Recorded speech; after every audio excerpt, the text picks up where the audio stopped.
Alright, welcome to AUT128 station number 1, dealing with electricities and circuits. You guys should have your workbook packet in front of you with a cover page that looks just like this. So this is what you got. So if you got your packet, make sure it's out. You're going to follow along with me as we go through our electrical section. So what are we going to do in this lab? So the idea is we have learning outcomes or tasks. And what we're going to do in this station is you're going to help to understand what basic electrical principles are, particularly Ohm's law and voltage drops. You're also going to understand the basic circuit construction, including your series, parallel, and series parallel circuits. We're also going to go how to check the electrical circuits for current flow, shorts, and opens to make sure that you guys know how to diagnose them in a most basic manner. So before we start, what we're going to do is we're going to go over some safety. So we're dealing with low voltage systems here, so there's nothing high voltage. This is going to shock or kill you in some terrible, terrible way like a 240 volt outlet will. But you guys need to make sure that you remove all your jewelry, make sure all your loose clothing or hair is out of the way with the stations. We're dealing with low voltage systems, but low voltage can still cause serious problems when it conducts across metal. So if you got rings on or necklaces or anything like a watch, it's going to conduct across it. If you complete the circuit, which can severely burn you, can burn down the car, cause serious problems. Also, we're going to deal with battery acid because you guys are going to hook up to a battery. Be aware that battery acid can be on top of or the sides of the battery itself. It's corrosive. It's going to eat through your skin and your clothing, so be careful. You guys are working around those at all times. When you have to remove battery terminals, which will not be very often, make sure that the leads and terminals do not touch each other. So the red leads and the black leads need to stay far, far away from one another. We'll find out why. So we go through the labs. If you touch them together, you're probably going to burn one of the wires down in the car with it. So be super, super careful. If you are unsure at any point while you're working, grab lab staff, grab faculty, grab somebody and ask. We're not going to make you feel stupid. We're not going to look at you weird, but you're going to feel a lot safer. So don't be skittish. If you're not sure, come ask. So that's what we're going to have you do. Stop and get some help if you guys need it. So, turn to page 2.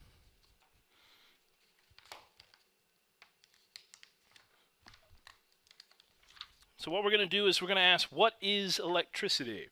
So what is it?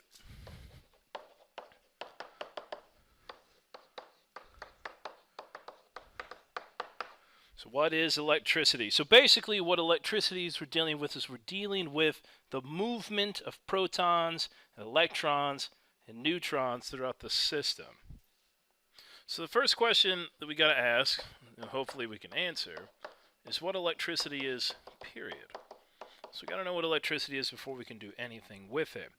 In its simplest terms, electricity is the movement of electrons, incredibly small particles, across the outside of atoms. And as they flow across them, they're going to generate what we call electrical current, which is what we know as electricity. To better understand this, we have to start with atoms. The idea is atoms are our basic building blocks of all matter. So anything that has mass, anything that exists, takes up space, is comprised of atoms. Hydrogen atoms, oxygen atoms, iron atoms, copper atoms, so on and so forth. So what we're going to get in this case is we're going to create a real simple atom. As you can see on the paper that I've given you, I should have one there. I'm going to draw one right here so you guys can watch.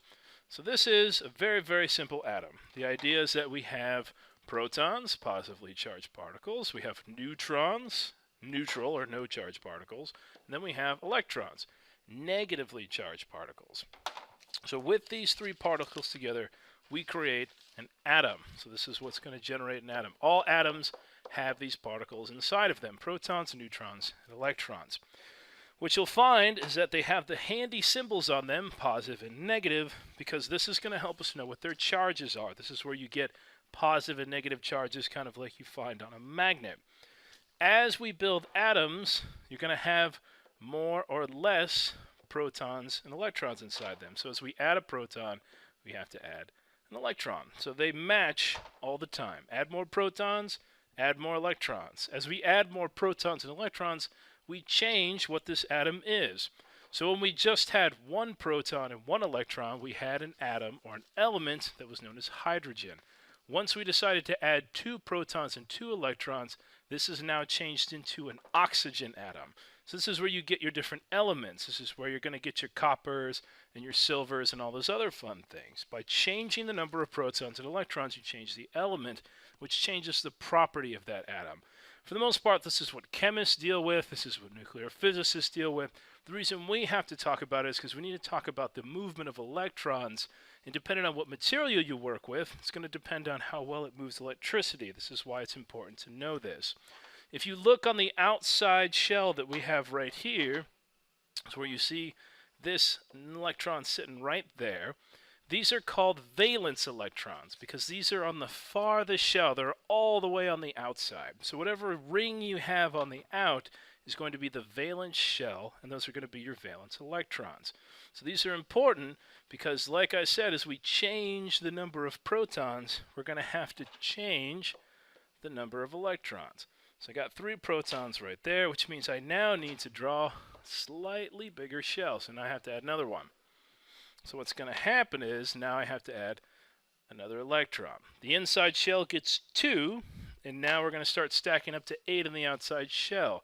Since we have 2 different shells, we have the inside shell and the outside shell, this outside shell now becomes the valence shell. So this is the valence shell, and all the electrons inside of it are the valence electrons. This is important. If I draw another ring, a third one, if I draw another ring, a fourth one, and I start stacking electrons inside of them, that's going to create the outside shell as a valence shell. You do not care what happens to any shell except the valence shell. That's the only one that is important to us. So you got to keep that in mind. How many electrons are inside the other shells does not matter to us. What matters to us is what happens on the outside one. Because what's going to happen with electricity is going to deal with the movement of the outside electrons, the valent electrons. So if I have the outside valence electron, our concern is what happens to this one right there. Not what happens to this one or this one. No, it's got to be that one right there. So the way that moves is going to determine our electricity. So we don't care about the rest. That's the one that we care about the most. So you got to have 2 terms we're looking for here. Looking for your valence shell and your valence electron. So that's what we want most of all. So what we're going to do is we're going to talk about how these things actually move. That's what we want. So what we have is electrostatic force. This is a big concern to us. Electrostatic force, this would be founded by the French physicist Coulomb, is how you pronounce that delightfully French name. And he's got a real simple principle. He says, like charges drive each other away. So what's going to happen is you put 2 positives together, they're going to push away. If you have 2 negatives together, they're going to drive each other away. If you take a positive and a negative, guess what? Can you figure it out already? Yeah, buddy. Look at them. Look at them draw closer to each other. Man, they love each other. Positive and negative were meant for one another. This is a basic principle you need for electrostatic force. This is like north and south ends of a magnet. If you have 2 positively charged particles close to each other, they'll push away. You have 2 negatively charged particles, they'll push each other away. If you have a positively negatively charged particle, they're going to draw closer to each other. This is why when we build an atom, if you remember from the shell, you're going to have an electron on the outside. So that's where we have that. This outside electron, this valence electron, orbits in a circle around the proton and the neutron. It's trying to get dragged into it. The positive particle inside here wants to collect this and drag it inside, but it's too far away. So the idea is the electrons float very, very far away from the center of the atom's mass. So just like how the sun has a ton of gravity and keeps us within our solar system, we also don't get dragged into the center of the sun and all die in a terrible, terrible fiery death. The same thing happens with atoms. Too much velocity as they're moving around, so they stay close to the center of the atom, relatively speaking, but they don't get dragged into it and touch each other. That's how that's going to shake out. That's why you're going to find electrons floating constantly around the center mass of the proton, because they have opposite charges. That's why they don't stay together. It's also why you won't find electrons stacked too close to each other, because otherwise they're going to push each other away, because they all have the exact same polarity as one another. Negative and negative are going to push each other away. So it's important. So you got to remember electrostatic force, which is really, really simple, which just means like charges repel, unlike charges drag closer to each other.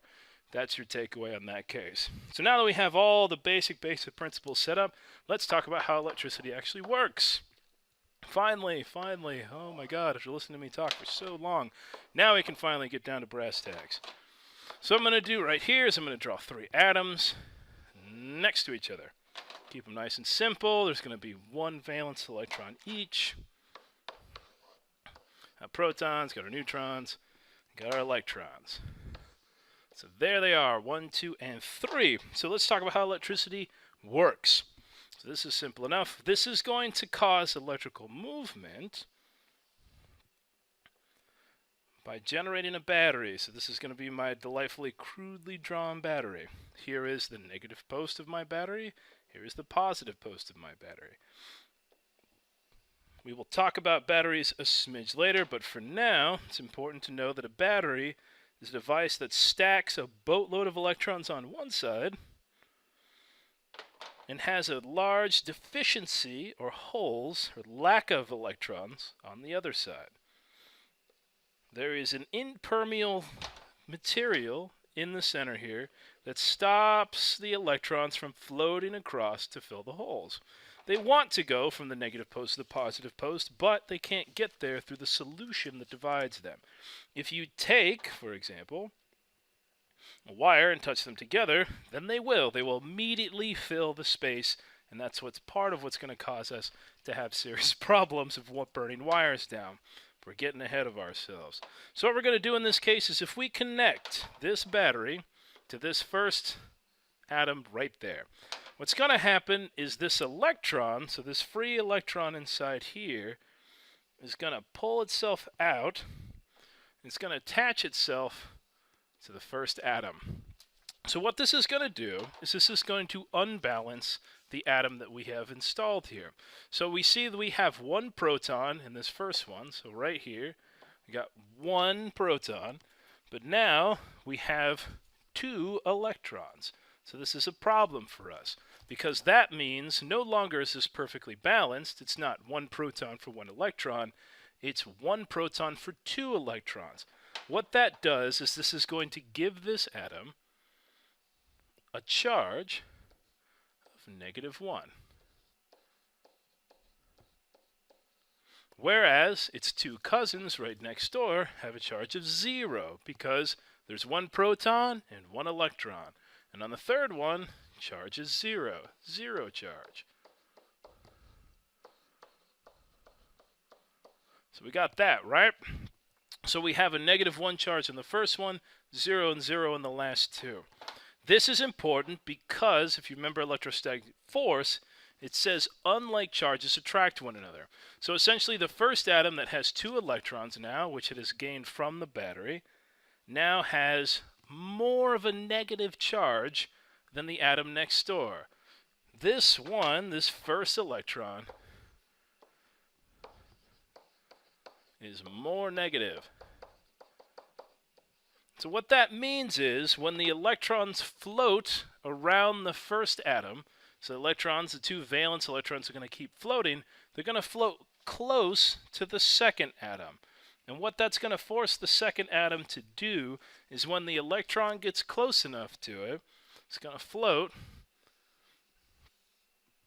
it's going to get dragged into the next one. So now we have the electron in the second shell because it got too close and got snatched right up by the next one.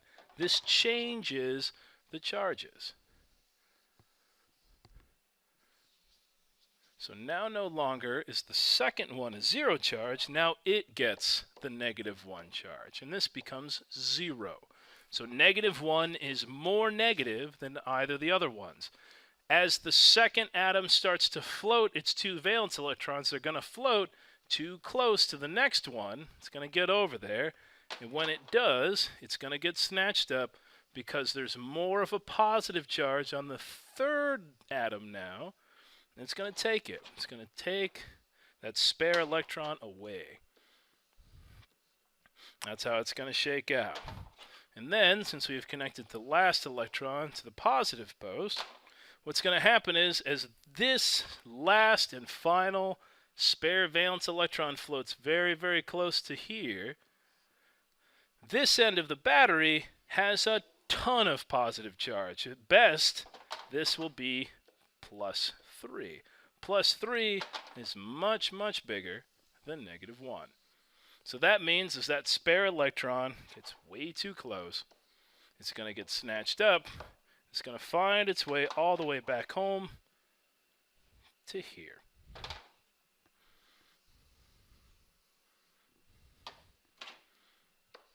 And now all the atoms go right back to their natural resting state, which is nothing more than 0. So they're all bounced out. You got right here, you got positive, negative, so 0, positive, negative, 0, positive, negative, 0. And the battery has now moved one of the electrons from one end of the battery through our conductors, bouncing across each of the electrons to make its way back home. So in the nutshell, this is what's happening. We're using different amounts of electrostatic force to push electrons across. That's what's happening. About clear as mud. Yeah, so let's try it much, much simpler. So we're going to do a quick overview. There's that. There's one atom. There's our second atom. Got one atom right there. One atom right there. We're going to draw a nice simple battery. All the way at the bottom. There's that and that. Negative, positive. Draw this all the way down. So you got two holes right there. And then I'm going to draw two very, very tiny electrons right there. If we connect these atoms to each other, and then back right there, as soon as this happens, this extra electron is going to get dragged in. It's going to come in and it's going to knock that spare electron loose. So you're going to have the actual electron carry out, knock loose into this orbit, which is going to carry this electron over to this orbit, which is going to knock that electron loose, and it's going to punch it all the way to here. So what that's going to do is it will have taken one electron from the negative side of the battery and filled it in right here on the positive side of the battery. And what's going to happen is it's going to take this next one, this last electron, and it's going to move it, and it's going to punch it out. It's going to drive it out. It's just going to punch this out like a set of pool balls, and back it comes. It's going to fill in that spot right there. Now we have run out of spare electrons. So now there is nothing but holes on this end and negative holes filled on that end. This battery is now dead, which means if we want to cause this electricity movement to happen again, we have to recharge the battery and pump the negative post full of a ton of electrons, pump the positive side full of holes, then reconnect it, and watch this ping pong ball action take place once again. This is essentially the movement of electricity. As the electrons bump into each other and they drive themselves across the outside of the atoms, this creates force. This creates some type of electricity because there is mass to the electrons. They have weight. It's a very, very small amount of weight, but they do have it. And as you move millions, billions, or trillions of them per second, they create heat, they create friction, but they mostly create electrical energy. So they have mass, so they carry energy. Just like if I want to knock a wall down, I have to swing a sledgehammer into it, and I kinetically introduce force into the wall, it falls over. If I can move enough electrons, trillions of them in a second, I am moving a ton of potential energy, which can power my lights, which can power my motors, which can power my television. In our case, can power the ignition system on a car. These are all important concepts that we have. So that is the basic movement of electricity in a simple spot. If this eludes you, if this is not making perfect sense, double check your packet. I give a better explanation inside there. Read it, then read it again, and if it still doesn't make sense, please, please, please come see one of the instructors on staff. We will walk you through so you understand the basics of it. So if you don't know, give this a stop. Go see him, make sure it makes sense, and we're going to go on to the second part. That's what we're looking for. So our next part is we're going to deal with conductors and insulators. As their name implies, a conductor is something that conducts or moves electricity very, very easily. An insulator is something that resists the flow of electricity. There are different materials, or in this case, elements, that effectively move electricity better than others. So I'd mentioned this fancy word again and again and again, which is valence electrons, right? So I keep drawing this very, very simple one that has one electron in the valence shell. This is going to be the smallest number we can have, just one of them. If you have just one electron in the outer shell, you have a fantastic, fantastic conductor. The normal items that have this are going to be items like copper, silver, and gold. Most people have seen conductors made out of copper. If you're really fancy, you've seen them out of gold, and occasionally you'll find them made out of silver. All of these elements, copper, silver, and gold, have one valence electron, and they conduct electricity with very little resistance. The idea here is that you have this one valence electron, and as you slide extra electrons into its shell, it's really easy to knock one valence electron loose. It doesn't hold on too tight. The nucleus was not so positively charged just to be able to hold on to it. It lets go of its electrons incredibly easy. On the opposite end of our spectrum, what we're going to find is we can have a maximum of 8 inside the valence electron. Elements, so atoms, can have hundreds of electrons. All we care about is the outer shell, and the highest number an outer shell can have is 8. So we got 1, 2, 3, 4, 5, 6, 7, 8. We have 8 in the valence electrons. These are considered perfect insulators. These are atoms that absolutely 100% refuse to move electricity through them. If I try to slide an electron into this pack, it cannot knock any of these loose.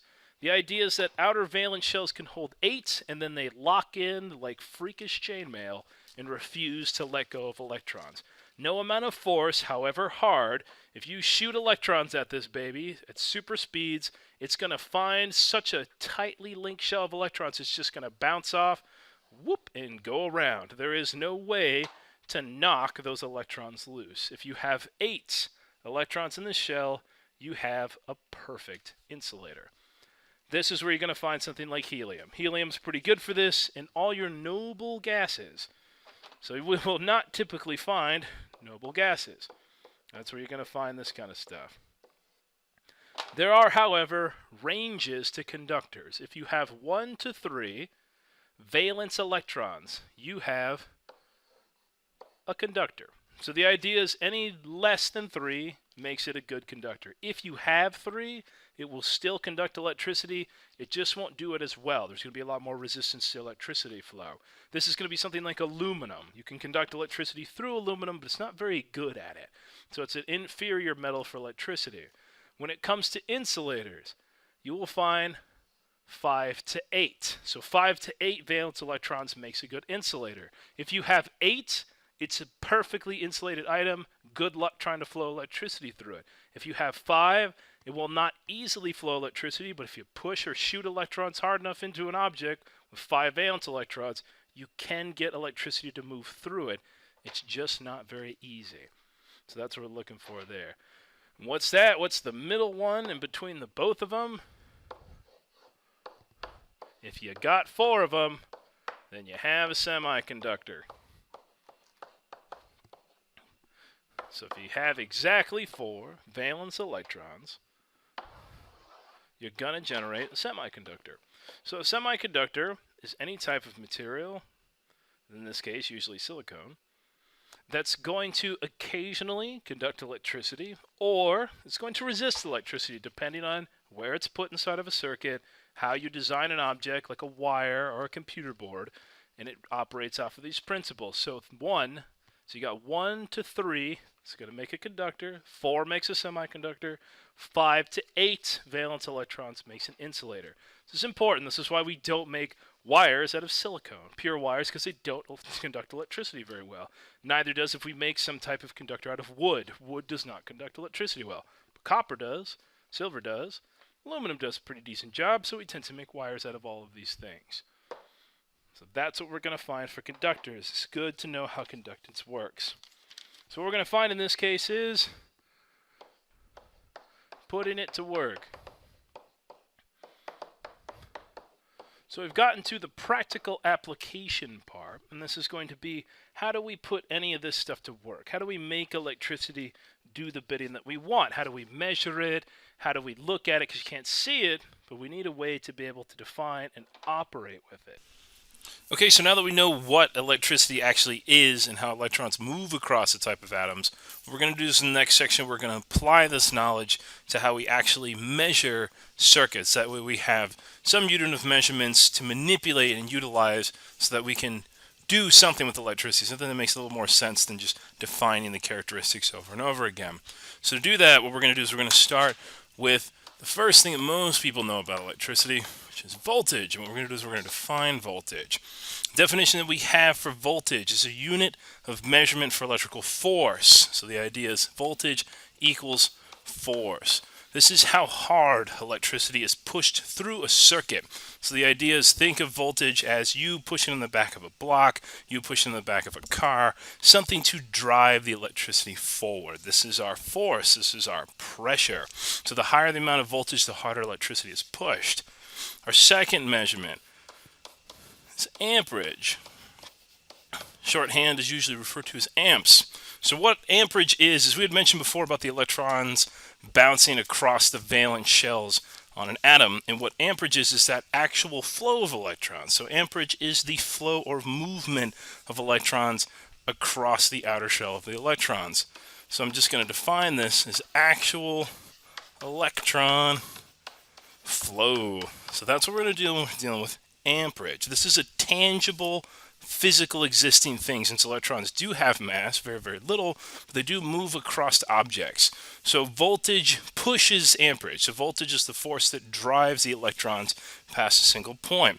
The idea is that if we have 1 amp of electricity, we have moved 6.28 billion electrons past one single point in 1 second. It's a lot of electrons, it's a lot of force, it's a lot of heat, it's a lot of electricity.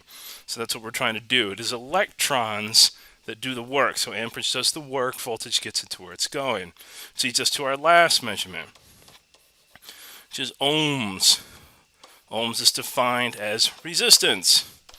So anything that provides resistance to the flow of electricity will be referred to as ohms or omega. So sometimes you'll see the omega symbol looks like that. That's what we're dealing with. We're dealing with ohms. So when we put it all together, the idea is that voltage is the force that pushes amperage through resistance. So if you have enough volts, you can push amps through a given resistance. Anything that resists the flow of electricity is resistance. Amperage is the flow of the actual electrons across the shells, and voltage is the force that pushes those electrons through the resistance. They are all interconnected. We use an analogy for this one, which is referred to as the garden hose analogy. So what we're going to do with the garden hose analogy is we're going to take electricity and give it something most people understand, which is a garden hose, right? So the idea is what we're looking at is you have a rose bush, right? So you have the rose bush and you want to water the roses so they don't die. So you go to the water spigot, you hook up your hose, and you turn the valve to the on position. The pressure that pushes the water out of the hose is going to be your voltage. The amount of water that actually sprays out of the hose and covers the roses is going to be your amperage, because remember, it does the work. It's the water that's actually getting the roses wet so that they can photosynthesize. And the size of the hose and the valve openings are the resistance. So the idea is the valve openings that we're looking at here are going to change how much electricity, or water in this case, can flow through. The water pressure voltage pushes the water, which is the amperage, through the hose past the valves, which is our resistance, so that we can deliver the water to the plants and get the job done. If you look at the analogy, the idea is we're going to have to lower the resistance, so we would open the valve. So if you open the valve just like a water spigot, then you get more water to flow out of it. You're introducing a large amount of pressure into the system with very little resistance, which is going to drive a lot of water out. Understanding this analogy is very, very important. Again, so we're looking at water pressure. Voltage pushes amperage through the system to drive it out. Any resistance in the system is going to slow that down. Very, very, very important to remember and understand this, guys. Very important indeed. All right, so now that we know what voltage is, amperage is, resistance is, what we're going to cover now is how they interact with each other. Basically, when you change one, how does it affect the other, and how do we measure that? So that way we can get an actual statistical model. We get numbers on the screen to help us with this. To use this, we're going to use the first formula you guys all have to know, which is known as Ohm's law. So Ohm's law is a postulate which simply states that it takes 1 volt. Look at that wonderful, wonderful T right there. Let's try this again. So it takes 1 volt to push 1 amperage of current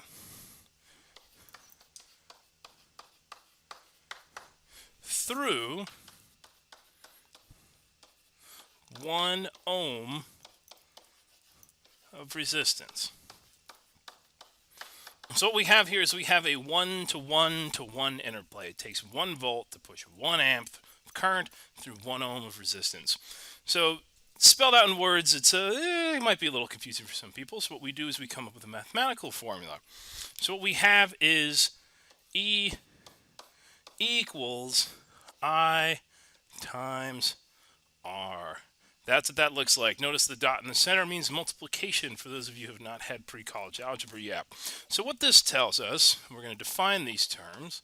So E is equal to voltage. This is shorthand in electrical engineering as electromagnetic force. This is why I shortened as E. I is intensity. We know it as amperage. And the last is R, which should hopefully be self-explanatory, which is simply resistance. There is our algebra formula. So what we can do in this case is, if we have 12E, or 12 volts, this is equal to, for example, 2 amps times what? What is the resistance if we have 12 volts in a 2 amp circuit? If you guys remember your algebra, the idea is you're going to divide by both sides, cancel, divides by 2, which reduces to 6. Which means our missing variable is 6. So 12 volts is equal to 2 amps times 6 ohms of electricity.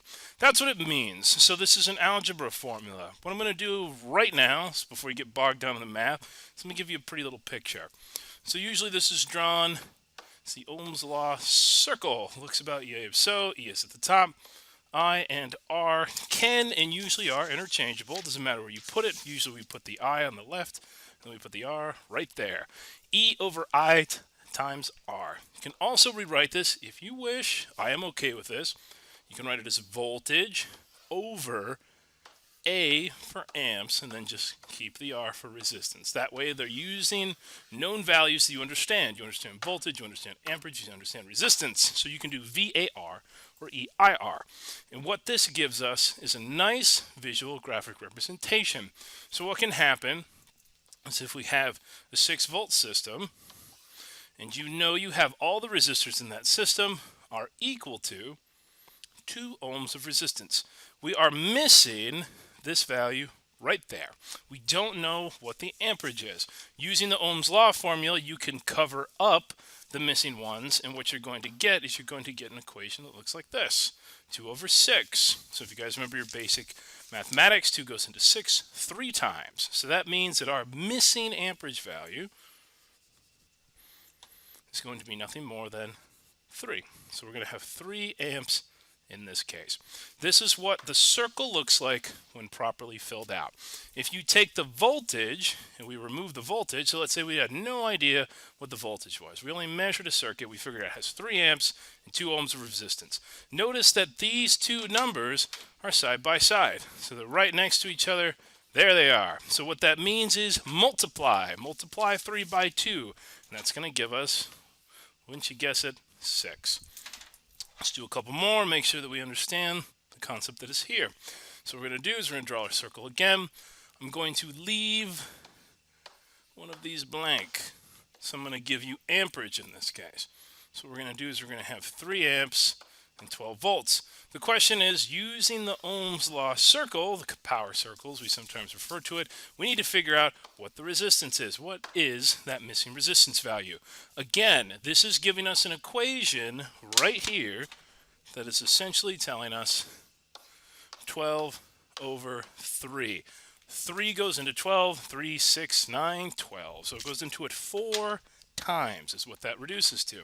And that means that our missing ohms value should be 4. That's what it is, right? You can double check this by essentially, let's see here. Let me bring my screen back up. Beautiful. I'm going to go down. There we go. You can double check this by taking the numbers side by side. So if we take this problem that we have right here, you should have 3 times 4 gives you 12. Indeed, it does. 12 divided by 4 gives you 3. 12 divided by 3 gives you 4. That's how you know you've done the problem right. Here we go again. Just going to keep on going. So again, if we have 12 volts, we don't know what the resistance is. Actually, we do, because I'm going to give it to you. What is the amperage? Again, here we go. 10 over 2. It is simply a division problem. 2 goes into 10 5 times. So that makes our missing amperage value 5. How do we know this is right? Because 5 times 2 equals, yeah, you guessed it, 10. Not too bad, right? That's how simple Ohm's law is. So you need to know Ohm's law. You need to know it. You need to know it. You need to know it. You need to memorize it. You need to think about it in your sleep. You're going to have to learn to love it because you're going to use Ohm's law many, many times throughout this section. If you do not understand Ohm's law or it doesn't make sense, go back, practice this, come see lab staff, come see faculty, come see one of the instructors. Somebody will assist you with this, but you have to know how to do Ohm's law. If you don't understand how it works, stop right now and come grab one of us to help. All right? Let's make sure you get it first. So up next is DC circuits. So finally, we're actually going to build a circuit so we can apply some of these concepts that we just learned onto an actual problem. So what we're going to do again is we're doing DC circuits. This is not like the Washington, D.C. Circuit Court of Appeals. DC is shorthand, in this case, for direct currents. So as we enter this module, it will be important to realize that what we're dealing with is direct current circuits. We have 2 forms of current that we deal with. There is direct current, DC, and there's AC, which is alternating current. What we're going to deal with in our modules is going to be 99% DC circuits. We will deal with AC at some points, but almost all the rules and laws that you're about to learn in this section and you will utilize as an automotive technician will be DC circuits. So that's what we're going to deal with in this case. Short primer, direct current has a primary and a negative. It flows from one direction to the other. Alternating current has a positive and negative and flips the poles constantly from where that electricity comes from. Makes things much more complicated, but makes them much more efficient. But we will not be dealing with AC current. DC circuits is what we have. So moving forward with the DC circuits. So here's what we're going to do with this case. A circuit is what we have as a path for electrons to take. So what we're going to do is we're going to start with a power source, such as a battery. There's my battery. There's my positive. There's my negative.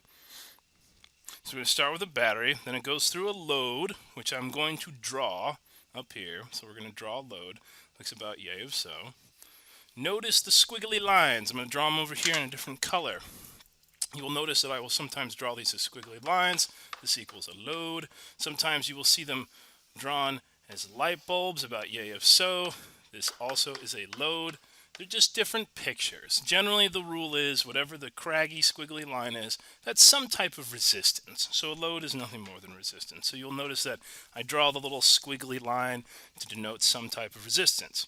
So what we have is we've got the battery power that it goes through a load, and it's going to come back to the power source where it came from. What we're going to do in between is we're going to build a couple things to make this work, and that's what we're going to jump on now. So when we create a circuit, so the idea of a complete circuit, always has to have these parts. First, it's got to have the battery, which we drew already. So there's my battery right there. Got to have a power source.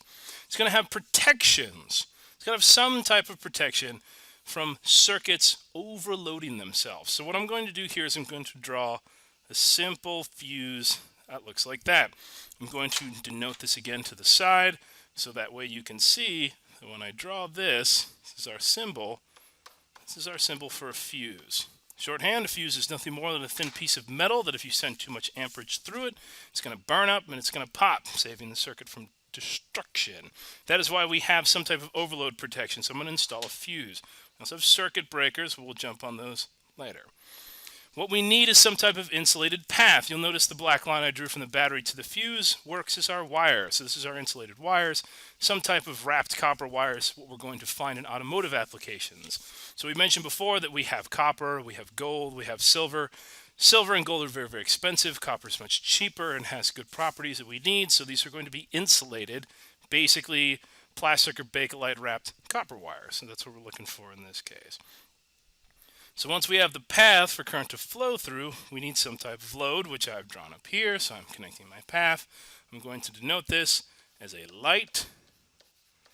Fantastic. So that way we have something. This light could be something else. It could be a grid heater. It could be a light bulb or a headlight. It could be a fuel pump. It could be a starter. It doesn't matter. We simply refer to this as a load. Something that we're trying to send electricity to make it work. Last but not least, we need some type of ground to make this run back to the battery. So we always need a complete path. We need some break, we need no breaks between the positive post of the battery and the negative post of the battery. What we will also be installing, as is necessary, is we're going to put a switch in here. So I'm going to draw a switch just to keep things nice and clean. You'll notice that I have this break right there. So I'm going to denote this again on my little legend to the right, just in case anybody gets confused. If you see this, this is a switch. This is going to be, of course, as many people are aware, the device that we use to turn electronics on and off. Light switches, power switches in your computer and your cell phones, all kinds of stuff. Garage door switches, all the things that we need. So what we're looking at in this case is so long as a circuit is complete, you're going to have electricity flow through it. So in this case, I have drawn this wonderful, wonderful switch, which we have right here. The switch right now is in the open position. That means my circuit is not complete. There is not a complete path from the positive post of the battery to the negative post of the battery. This is an open, and that means that electricity will not flow through this system. If there is an open in this circuit, nothing flows. Breaks in circuits cause circuits to fail. So nothing happens in the circuit. The light won't turn on, the fuse won't get any power, the battery's not outputting anything, nothing. What happens is if I actually close my fancy switch, so I'm going to take this right here, I'm going to draw a complete line in between. Now we have a complete circuit. Yes, we do, which is why we have 3 exclamation points, because that's how excited we are that it's complete. This means that we're going to have electricity flow, in this case, from the positive post of the battery, through the fuse, through the light, back through the light, all the way back to the negative post of the battery. This is a complete circuit. This has what we call continuity. This is continuous. The circuit doesn't break, it doesn't stop, it doesn't go anywhere except from the positive post of the battery to the negative post of the battery. You break anything in between here, this circuit dies. You break right here, circuit's dead. No more flow of electricity. Break the circuit at the light like that, no more flow of electricity, it all stops. So we need it to be continuous. That's what we're looking for in this case, that's what we need. Side note that you will see when I talk is that when I draw circuits, we're going to do positive to negative. When I draw a circuit, what I am looking at is I follow my circuit drawings from positive to negative. There are 2 ways to look at this. So there are 2 theories. I'm going to touch on these real fast. So what we have is we have conventional theory. Conventional theory says positive to negative is how electricity flows from a battery. There is also electron theory. Can you guess what electron theory states? Yeah, buddy. Negative to positive. What I utilize and what the auto industry has utilized for the last 60, 70 years, but is slightly moving away from, it's conventional theory. Boy, howdy, do we like to not change things in the auto industry. And what that does is it really kind of screws with you guys, because electron theory is basically going to be used for everything. So electron theory is used in all applications except automotive. So keep this in mind. If you guys go over to HVAC or you go over to welding and you look at what their diagrams do, they draw their diagrams based on electron theory. We use conventional theory. So that's what we're going to use, conventional theory. Read the diagrams flowing from the positive post to the negative post. That's how we're going to draw these things moving forward. Good stuff, right? Very good stuff.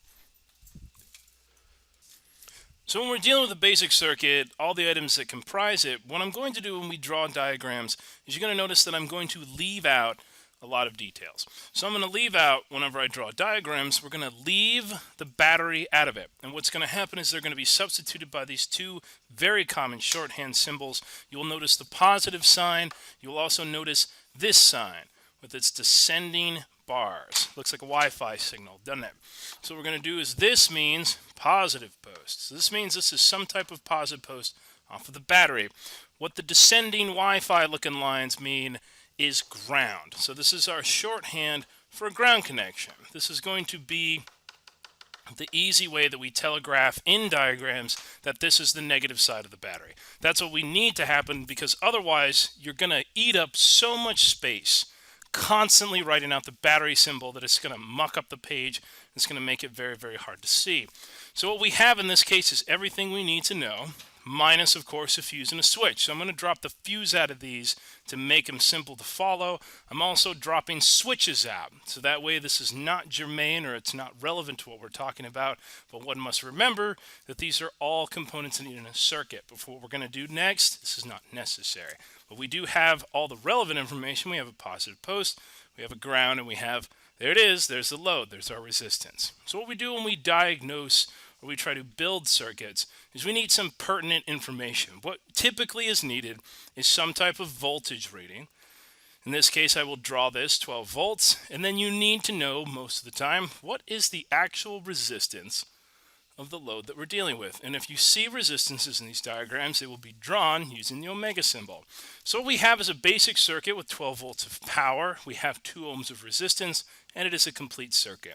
This is where we're going to utilize Ohm's law. So we're going to take the Ohm's law pie chart again. So I'm going to take it. There's our 12 volts. Split it in half. We know what the resistance is 2, which means all we have to do is do the equation again, unless you've forgotten it just a couple minutes ago. I really hope not. We're going to have 12 volts divided by 2 ohms. What that's going to give us is 6. We're going to get 6 amps in this circuit. So now we have used Ohm's law to solve all the relevant information for this circuit, which is fantastic. This means that this circuit will flow 6 amps. And using Ohm's law strict definition, that means it takes 12 volts to push 6 amps through 2 ohms of resistance. That's how that's going to shake out. That's going to give us all the information we need to know. Whatever the light bulb we have here is, it's going to get 6 amps of electricity. So notice what we're going to do is we're going to redo this. I'm going to redraw this one more time. So we're going to take the same thing, positive sign, resistance, and a ground. Now what I'm going to do is I'm going to change the resistance to 1 ohm, but I'm going to keep voltage constant at 12. We're going to plug in our Ohm's law information one more time. We're going to get 1 ohm resistance.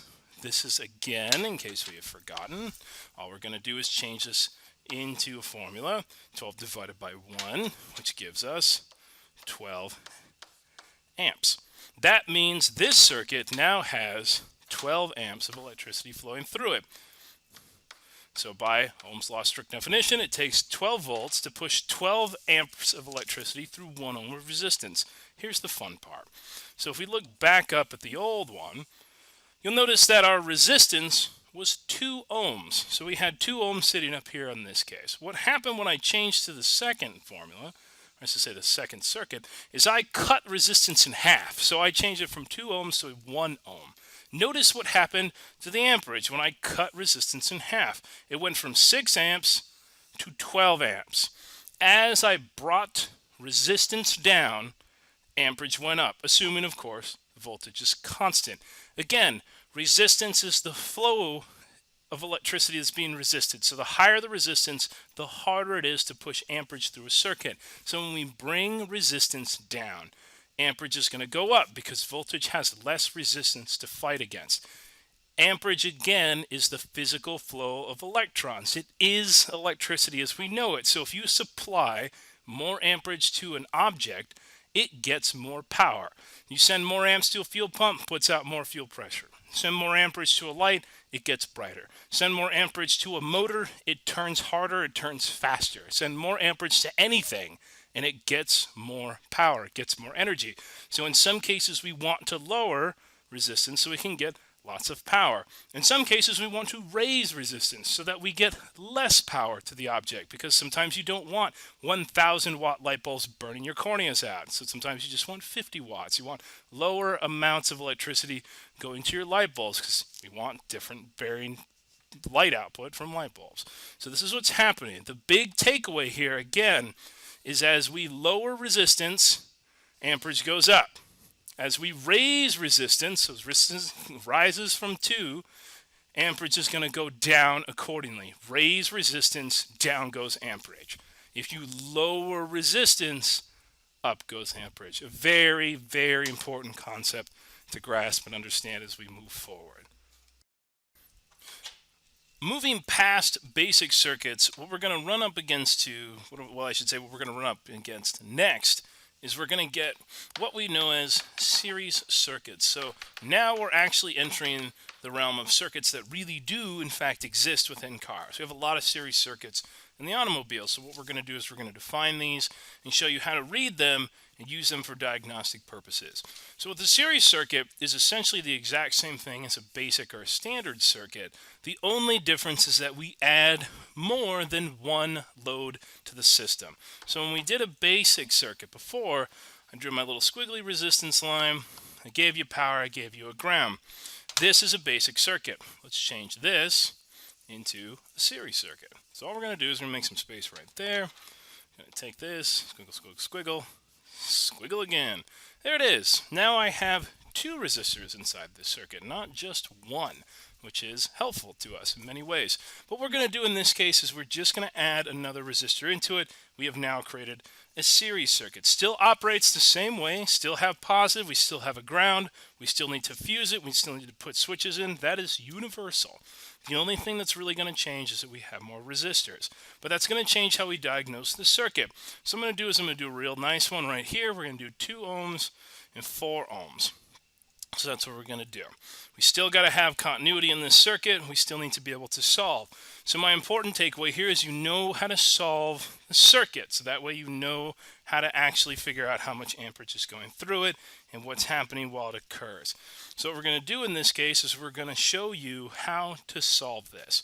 So before, when we just had one resistor, we could just plug in Ohm's law. We got our 12 volts. We take whatever the resistance is and plug it down here, and then we solve whatever the amperage is here.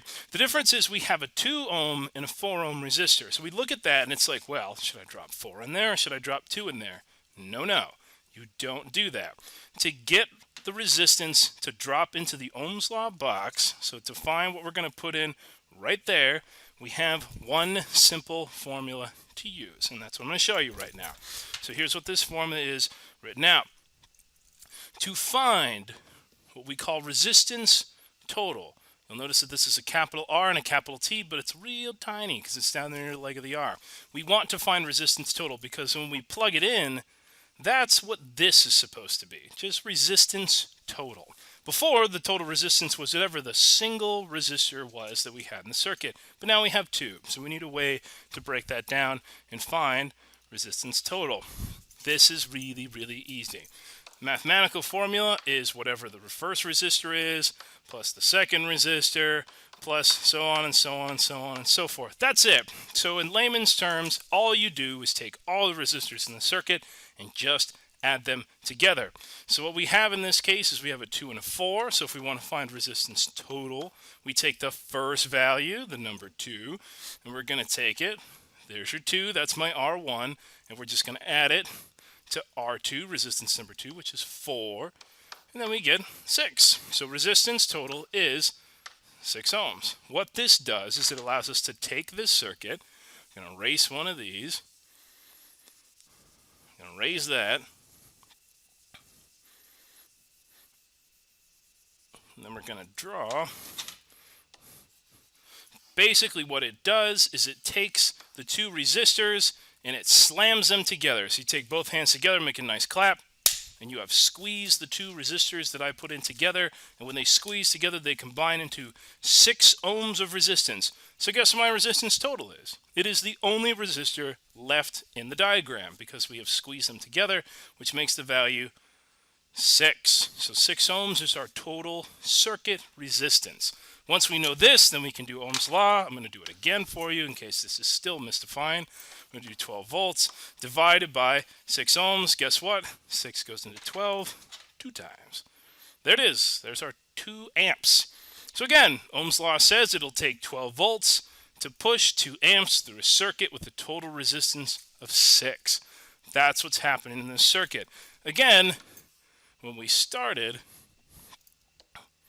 this is what it looked like. We had a 2, we had a 4. All we did was squeeze them together so that we could combine them into 6. So that way we could get 6 ohms of resistance. That's what we wanted. But we started with that. So that's what we're doing when we simply define these again. Before we get any deeper, I'm going to have you solve another one. So here's what we're going to do, and then we're going to expand upon this information. There's 1 resistor, there's 2 resistors, there's 3 resistors, and then here's my ground. I'm going to keep voltage constant at 12. I'm going to give this 2, I'm going to give this 4, I'm going to give this 6. And so we run there. We're going to use Ohm's law. Plug in what you know. The only thing you know so far is 12 volts. To solve a series circuit's resistance total, or total resistance, all we're going to do again is add them up. So we're going to take them again, write them out here. All it is 2 ohms plus 4 ohms plus 6 ohms, which is going to give us 12 ohms of resistance. Again, what this is going to do is it's going to take all of these resistors and it's just going to wipe them out. Because what we're doing is we're taking from one side into the other and we're just squeezing all of their values together. So what that's going to do is it's going to make one really big resistor, which is equal to, you guessed it, 12 ohms. So now we know what resistance total is for the entire circuit, so we can plug it in. 12 goes into 12 one time. We now have 1 amp left. So now the amperage for this circuit is 1 amp. Whereas before, our old circuit, total amperage was 2. That's what we dealt with in this case. You can also draw it down there. It's going to look a lot prettier. So that's what we have in that case. So I'm going to redraw this so we have our comparisons.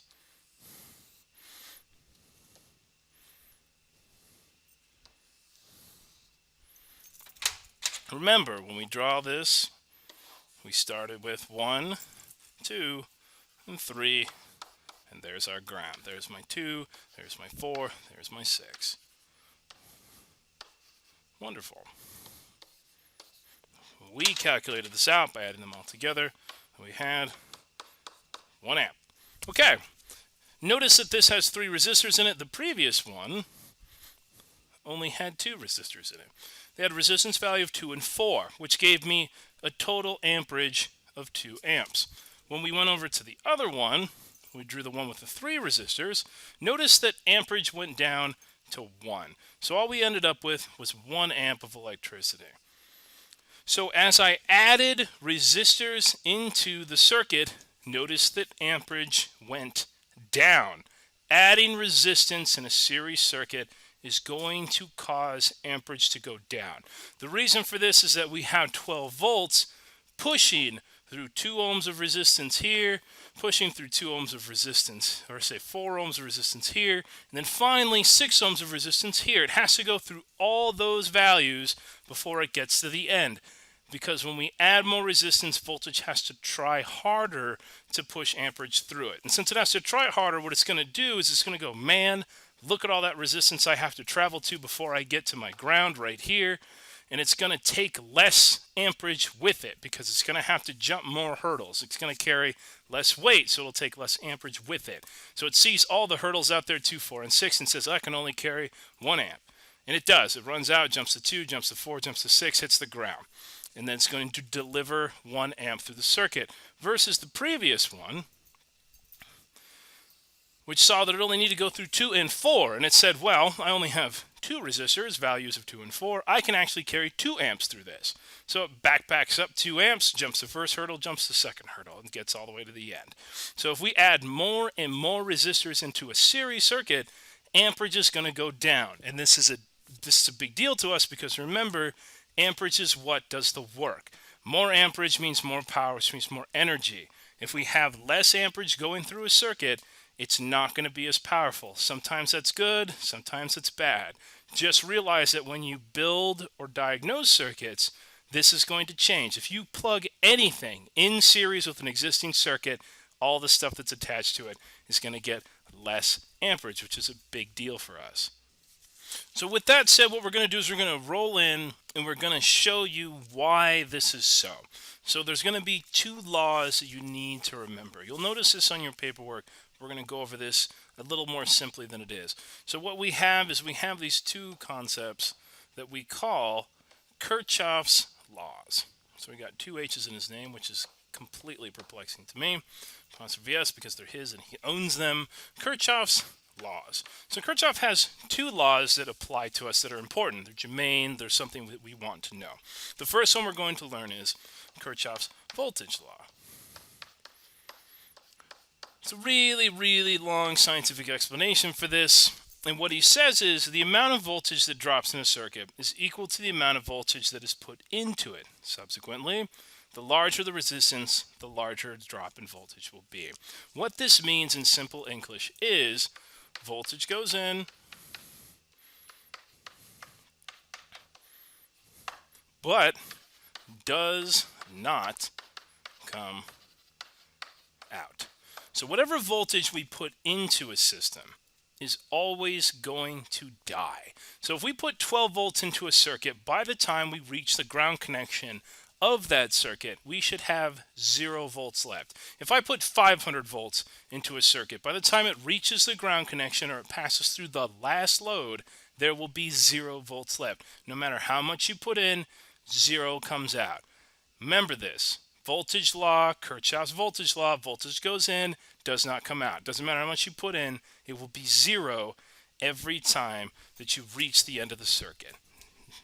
Goes in, doesn't. The reason for this is that resistance resists the flow of electricity, and its voltage's job is pressure to push it through. The idea is every time it hits a piece of resistance, voltage slows down. So if we pump it into the system, it hits the first load, slows down. Second load slows down. Third load slows down even more. It's going to take a hit. The analogy they give is the idea of the Olympic runner who has to run the hurdles.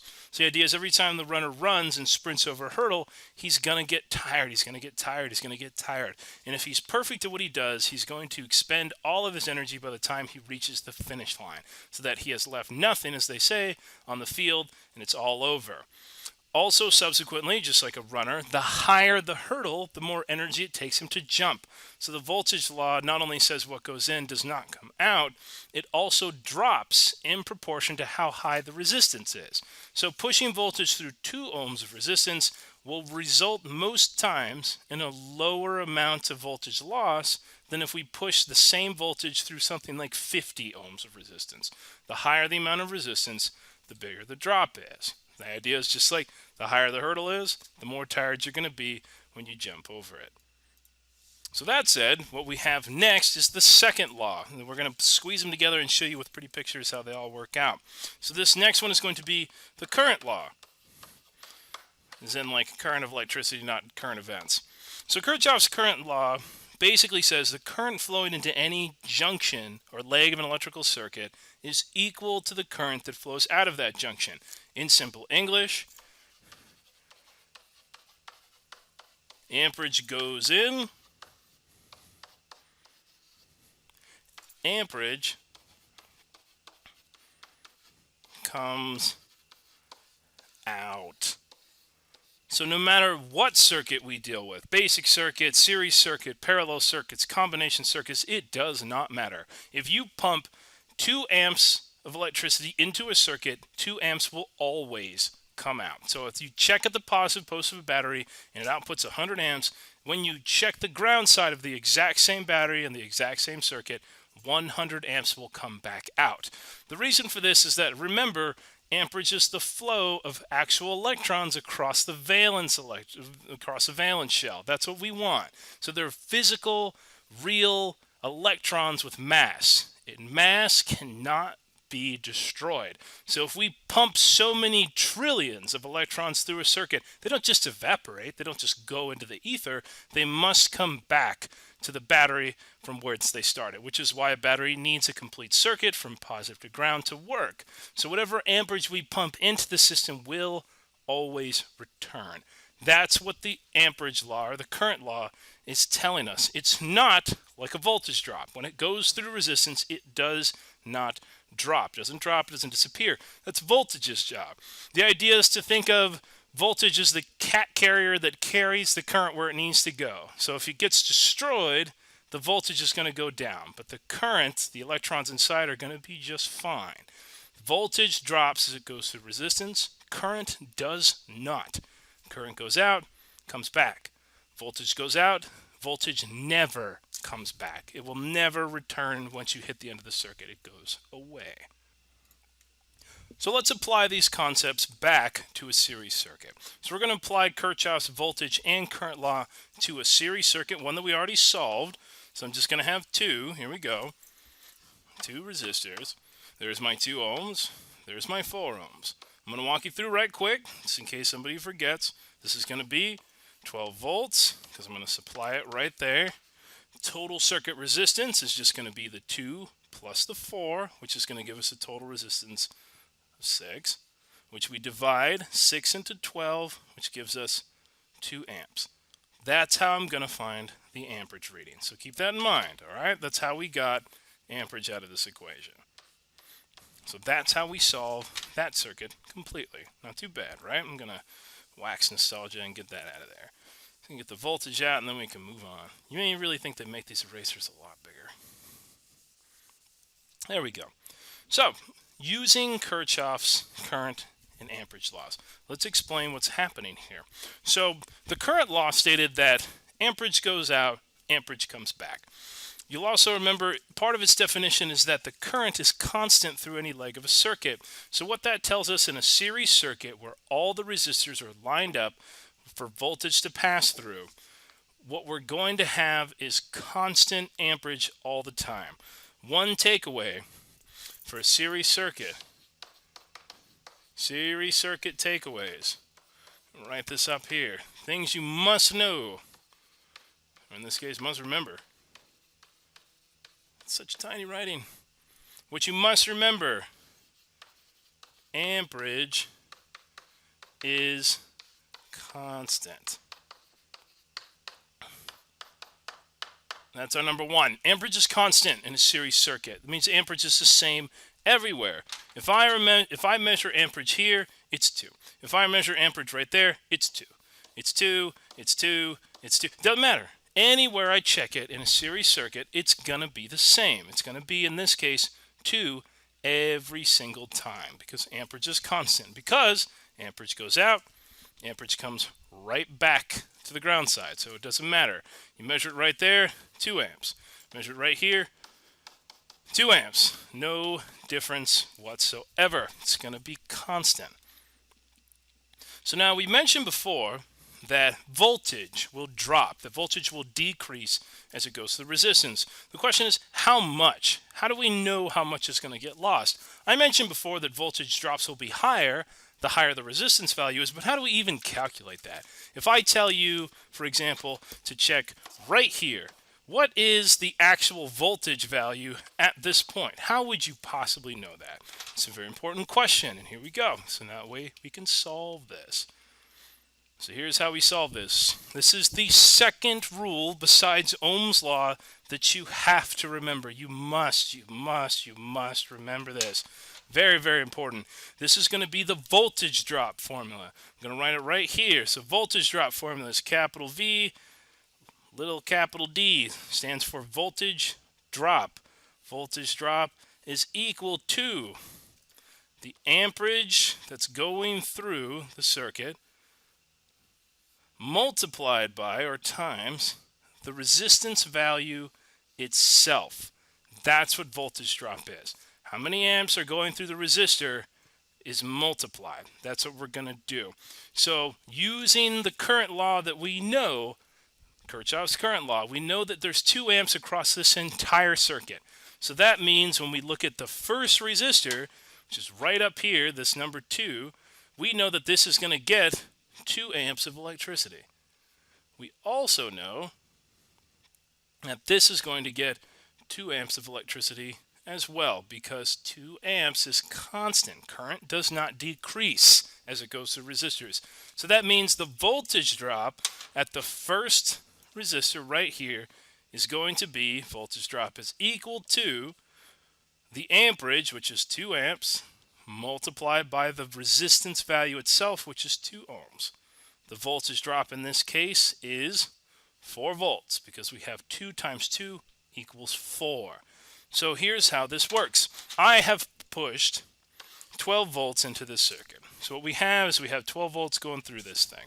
So we have 12 volts, we got 12 volts here, we got 12 volts here, we got 12 volts here. Wait, now it's going to hit the first resistor.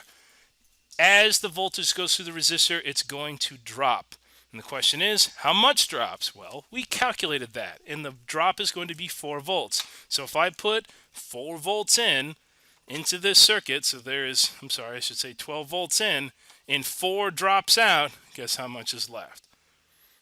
8 volts. Like we mentioned before, if I told you to measure at this point right here, well, how many volts would be there? Well, now there's 8, because we have calculated that.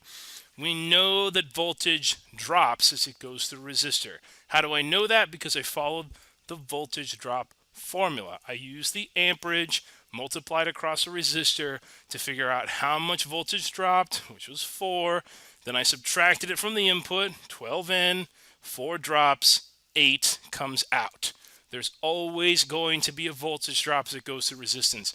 Chant it like a mantra, like you're a monk in a temple. Voltage drops as it goes through resistance every single time. Every time. So what we have left is 8 volts. So we have 8 volts. That means 8 volts is going to come up right there. It's going to butt up against the last resistor. So voltage has to pass through the last resistor to get to ground, because again, we're dealing with a series circuit. As it goes through the last resistor, it's going to drop. Well, by how much? We need to do the voltage drop equation again. And if you look up top, remember this, we have a 4 ohm resistor and 2 amps. That means we just take the 2 numbers and multiply them together. 4 ohms times 2 amps gives us a voltage drop that is equal to 8 volts. 8 volts is how much it's going to drop. So if we put 8 volts into the circuit, because we measured it right there as 8, we calculated the drop using the voltage drop formula, and 8 volts drops out. Guess how much voltage is left after the last resistance? Holy smacks, look at that. It's 0. There it is. Well, I'm showing you this to show you what's happening throughout the circuit. This is very, very important to us so that we know this. Voltage is going in, voltage is not going out. Why? I'm going to start here on this side. I'm going to highlight this with my blue pen. So what's going to happen is we're going to check right here, 12 volts. We're going to check right here, 12 volts. We're going to check right here, 12 volts. Whoops, here comes the first resistor. It's going to drop 4 volts, which is going to leave 8 volts left. Measure here, we still got 8. Measure here, we still got 8. As it goes to the last resistor, the drop's going to be 8 volts, which leaves us with 0 volts. Every time the voltage travels through the resistance, it drops. And using the voltage drop formula, we can calculate exactly how much voltage is dropping. Your big takeaway in this case is know that when voltage goes through resistance, voltage goes down. It has to drop until it goes through the last resistor, then it's 0. Second takeaway is the current law. When we put amperage into the circuit leg, or in this case the entire series circuit, it's constant.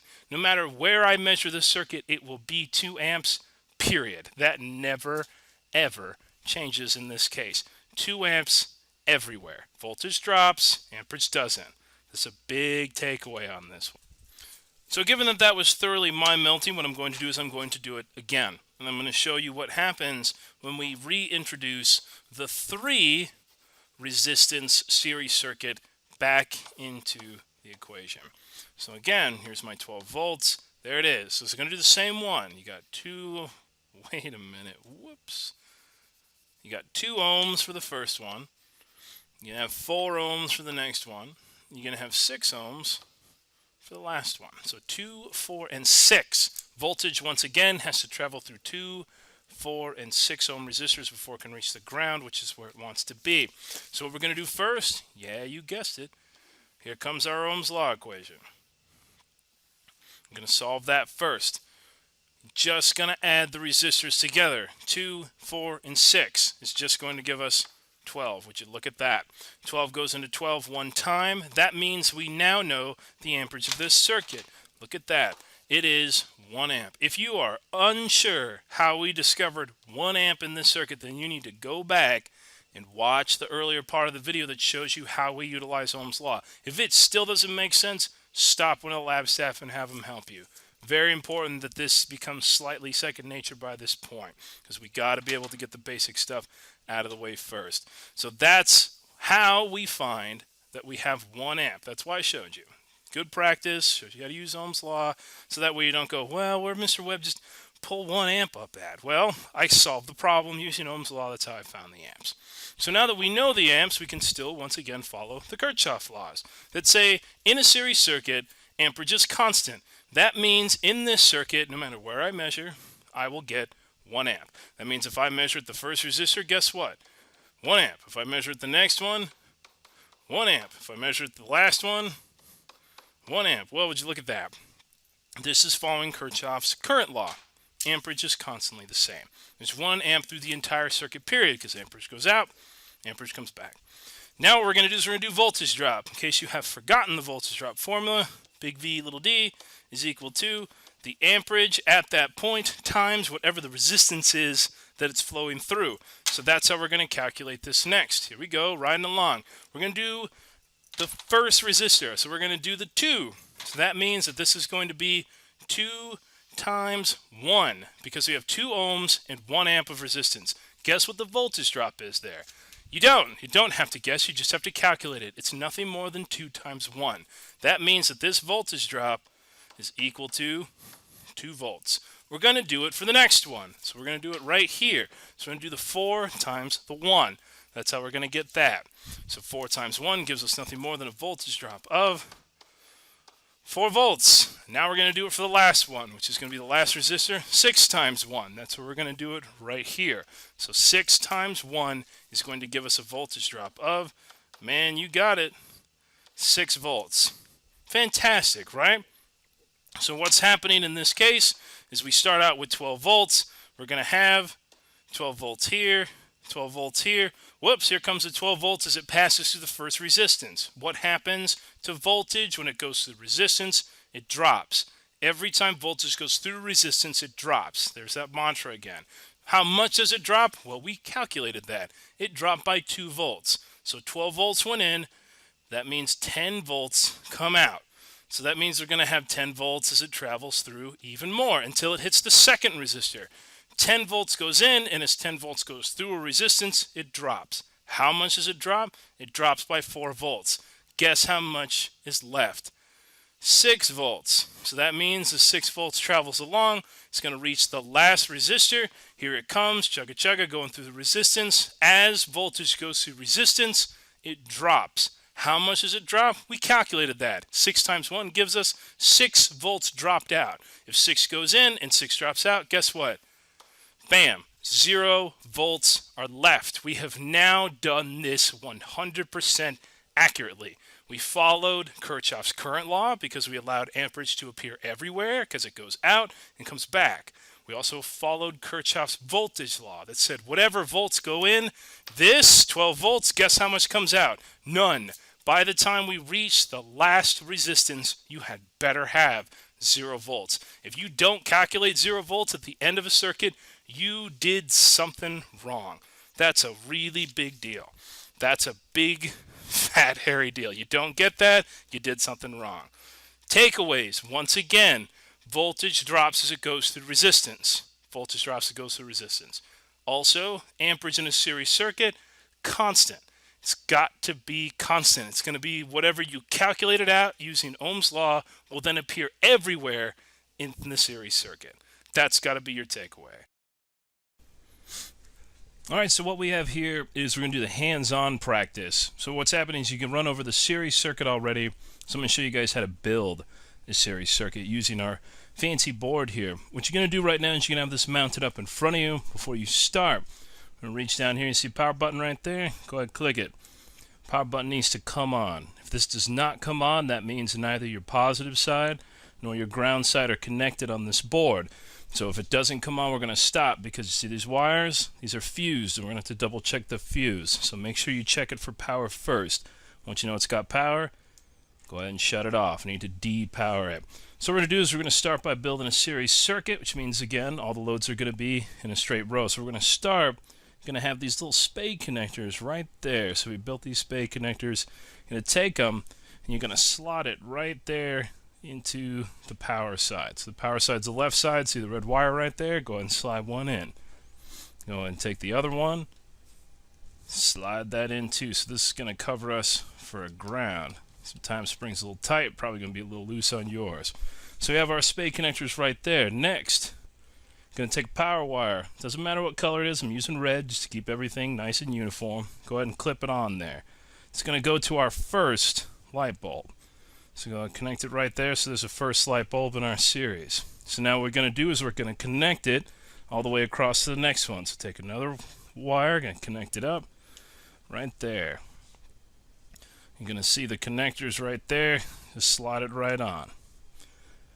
Going to connect the third one in the series. Clip it on there. There we go. And then what we're going to do is we're going to connect it to a ground, because remember, circuit has to be completed. Power has to go from power through all the loads to the ground. So we're going to set that up and then hit it to that spade connector. You connect it to the ground side. All right, so once you have it all set up, you're going to come down, go ahead and hit your power button. It should light up. There it is. There's all 3 of my lights connected up right there. You see them? Yep, there they are. So all your lights need to power up right there. And shut it down. Good. See, if they do not, make sure you double check. Again, you're going to make sure that you have power coming in. Goes to the first light bulb, goes through it. Second light bulb, third light bulb, ground. That's what we're looking for. So what I'm going to show you is I'm going to show you the voltage drop in real time. And to do that, we're going to use a multimeter. So if you have not checked one out at the front desk, you can go check out a multimeter. Make sure you get the snap-on multimeter, because that's what we're looking for. What you're going to find is you're going to find a multimeter that looks about yay so. That's what we're looking for. That's our snap-on multimeter. So what we're going to do first is I'm going to set this up. You're going to notice these COM jacks on the bottom. Black COM jack's going to go right inside here. So you can go ahead and plug that in. Got in the black COM jack. Red one is going to go inside the voltage jack. Sitting right there. When we turn this on, we're going to set this to volts DC. That's our volts DC right there. So go ahead and turn it to volts DC. You're going to notice it fluctuates a little bit, but that's okay. Next, we take one of your spade connectors. Again, there's one of our spade connectors. Slide it into the ground connection, because that's where we're going to hook it up. Alright, so go ahead and get the spring in there. There it is. You should have a clip with your snap-on meter, an alligator clip. Looks about yay if so. If it is not currently on the alligator clip, then it needs to be threaded on there. So you're going to find threads on here. The alligator clip is going to slide in. So we're going to slide it in. We're just going to thread it in. Once you got the alligator clip on, you're going to clip it. Clippy clippy. You're going to set it right there. It's going to be our ground connection. So again, we have our meter turned on, and we have our meter set to the volts DC scale. Volts DC right there. So I'm going to set this up. Move this out of the way just a hair. So I'll set that right there. There we go. So what we're going to do is we're going to hit the first light. Remember, we should have 12.41 volts there, which means at the first light we should have 12.41 volts. That's what we're looking for. After the first light bulb, notice how much voltage there is. 8.23 volts. So that means we got about a 4 volt drop going through there. Notice at the start of the second one, just like we did in the diagram, 8.23 volts. After we go through, 4 volts. Same thing at the start of the last one. We got 4 volts there, and then guess what?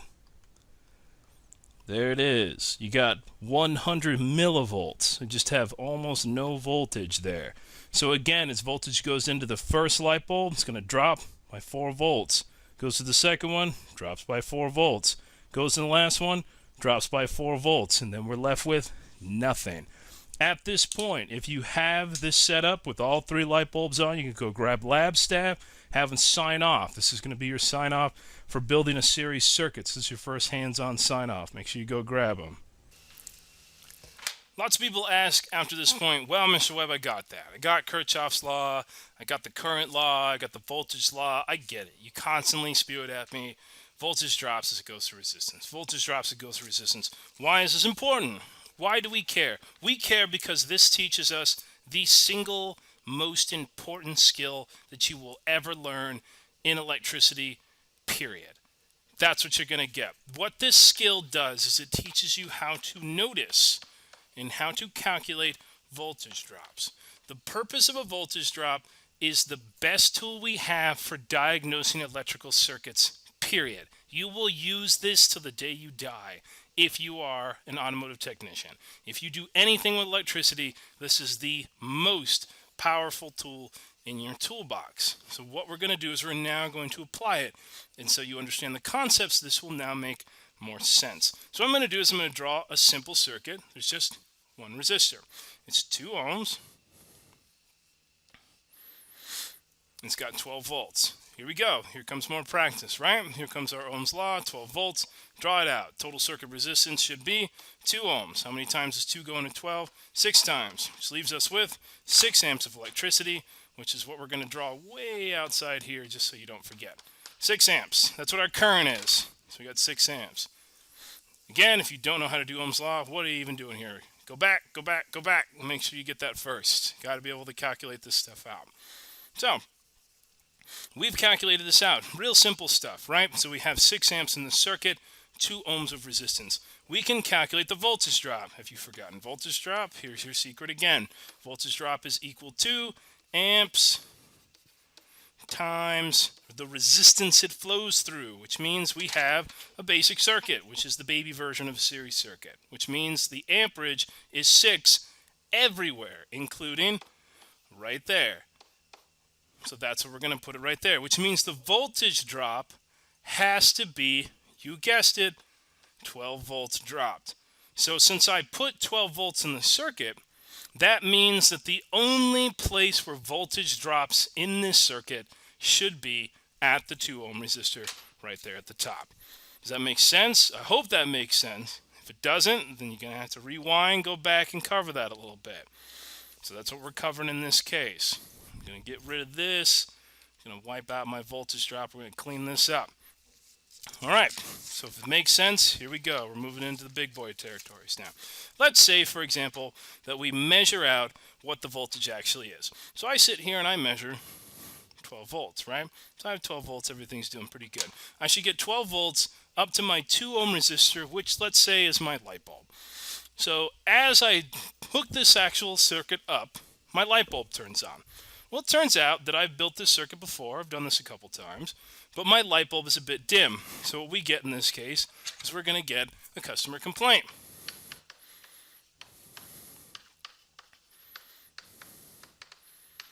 Man, those customers love to complain, which is great because that's where we get our money from. So the customers complain.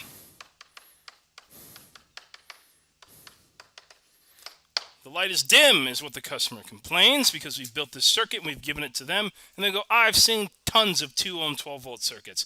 Why is this light bulb so dim? Well, we sit there and we know we built it. We have the diagram. Everything looks really pretty. Why, we measured right there at the start and we found 12 volts. Let's cut to the quick. Let's draw our fancy arrow right here. So now we take this and we measure voltage at the light bulb itself. So we measured on the positive side going into light bulb, and lo and behold, what do we find? Gasp! 11 volts. So we put 12 volts in the circuit. 11 volts is all that is getting to the actual resistance, load, light bulb, etc. Why? Why is that? What's the only thing that causes voltage to decrease? If we put 12 in, how come there's only 11 there? That's right. The only thing that causes voltage to drop is resistance. So what that tells us as technicians is somewhere between the 12 volts and the 11 volts, there must be some type of resistance hidden in these wires. Somewhere in here is resistance. Why do we know that? Because we put 12 volts in, we don't see any built-in resistance between the input positive and the input positive for the load. Yet, we only have 11 volts there, which means it dropped somewhere. This is what voltage drop testing does. Immediately it tells us where the problem is. Is it somewhere in here? Is there a problem over here? If we had a switch, was it be in the switch? If we had a fuse, is it a problem with the fuse? It doesn't matter in this case because we can narrow it down. So we know that it's got to be somewhere between the positive post of the battery and the positive input towards the load. So what we do as technicians is we take our meter and we check again. So I'm going to touch right there. Guess what? I still see 11 volts. I'm going to move right here. I still see 12 volts. 12 volts. 11 volts. Guess what happens when I touch right here and I see 12? Can you guess where the problem is at? Man, you guys are good. There it is. We started, in theory, with this entire circuit potentially having a problem. And by using the voltage drops and what we know, we have narrowed the problem down to that tiny section of wire right there. Guess what we get to do? We get to take a pair of our wire cutters, get the clip. We're going to cut that piece of wire out. We're going to solder a new piece of wire in. Bam! Problem is solved. This is a fantastic tool. This is invaluable. What we want to know is what happens as voltage travels. The only thing that's going to stop full voltage from getting to a load is if some piece of resistance stops it from getting there. That's going to be our concern. Let's do another example because this is super duper duper important. Here's our second example. So what I've done is I've drawn a battery, I've drawn a fuel pump relay, and I've drawn the fuel pump itself. You'll notice the battery has a positive post, and all the way at the end of the fuel pump, you'll notice it trails off and gives us those ground connections, which means that this is connected to that. Remember how I said we use a bunch of shorthand so that our diagrams don't look real messy and dirty? That's what's happening right there. So that's why we have those two symbols. So here's what we're going to do. We're going to use voltage drop to diagnose a problem with the fuel pump. So what we're going to have is we're going to have customer complaint. And they love to complain, don't they? Customer complaint. Fuel pump don't work.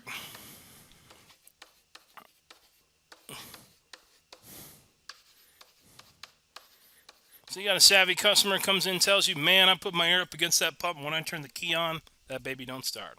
So what we have is we have a simple diagram, and we're going to use voltage drop to figure out how to solve it.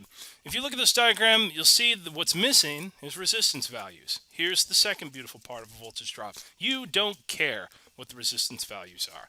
Not specifically, because we don't need specific values. All we need to know is that battery voltage should flow from the battery positive through the fuel pump relay, which does not count as a piece of resistance, it should have almost none, travels through the wires to the pump, which is the only resistance or load in the circuit, and then goes to the ground and heads back to the battery.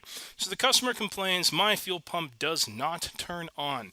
So what we do is we start at the battery and we measure it. Boy howdy, would you look at that, there's 12 volts. We can move to the input of the fuel pump relay, and guess what we should find? 12 volts. We do the same thing to the output side. Since the fuel pump relay is not a piece of resistance, it should not drop any voltage. And guess what we find? We find no voltage drop through the actual fuel pump, right? But as we get all the way to the fuel pump positive, guess what we find? No voltage. So we find that there's no voltage going into the fuel pump at all. Looking at this picture, can you take a wild guess where the actual problem exists? You should be able to pinpoint this with a voltage drop. If we don't get voltage to a load, it will never turn on. There's a problem in between here, isn't there? So let's find out where it is. So if we start at the battery positive, we have 12 right there, we have 12 right there, we have 12 right here, and then we have 0 here. Guess what we're going to do? We're going to walk it back. 0 volts there. 0 volts there. But guess what? Boy howdy, I found 12 volts right there. Guess what? I bet there is a break in the wire right there. So that means that our fuel pump is not turning on because there is a break in the wire causing a voltage drop. A huge voltage drop. It dropped all of our voltage, not some of it. It dropped all of it. That's a big, huge problem, isn't it? So this is why we learned how to use voltage drops. We didn't throw a pump in there. We didn't just replace it. Oh boy, howdy, it didn't turn on. Let's get rid of it. No. We used a very, very simple process. We just check for voltage. Check for voltage through the circuit as you see until we found a break. 12 volts, 12 volts, 12 volts, 0 volts. And then we walk the two voltage numbers closer and closer together until we found where the break was in the circuit. This is why we learned how to use voltage drop. As you move through this section, I will have you do voltage drop so many times, you're going to cry about it. It's going to be stupid because you're going to use this so many times. I want you to never, ever forget. If you walk into a job and know how to use voltage drops, they will fall to their knees and think they're the second coming of Christ because it is so important to know how to use voltage drops. Nobody can discount it. It's such a rare skill for incoming technicians to know, but it is invaluable. If you know how to do this, you will never fail to diagnose systems. There are faster ways to diagnose. There are sometimes more accurate ways, but nothing beats this for speed and accuracy whatsoever. This is the most important tool in your electrical toolbox. If you do not understand this, go back to the start of the section on voltage drops and watch it again. Then watch it again. Then get some help. Then watch it again. Then get some help until it makes sense to you. I cannot stress how important this is. If you don't get it now, the rest of the sections through this entire class, this 128, or wherever else I have this inserted, is gonna cause problems. So know this stuff and know it well.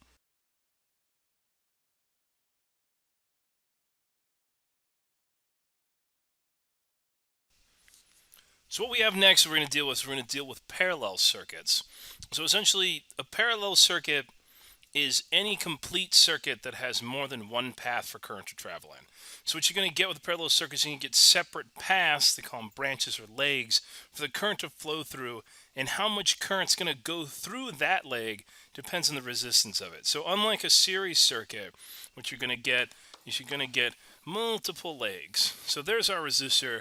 There's 2 ohms right there. So we're going to have the ground, poorly drawn as it is, and our 12 volts in. So this is just a basic circuit. So we have power in, goes to the resistor, goes to ground.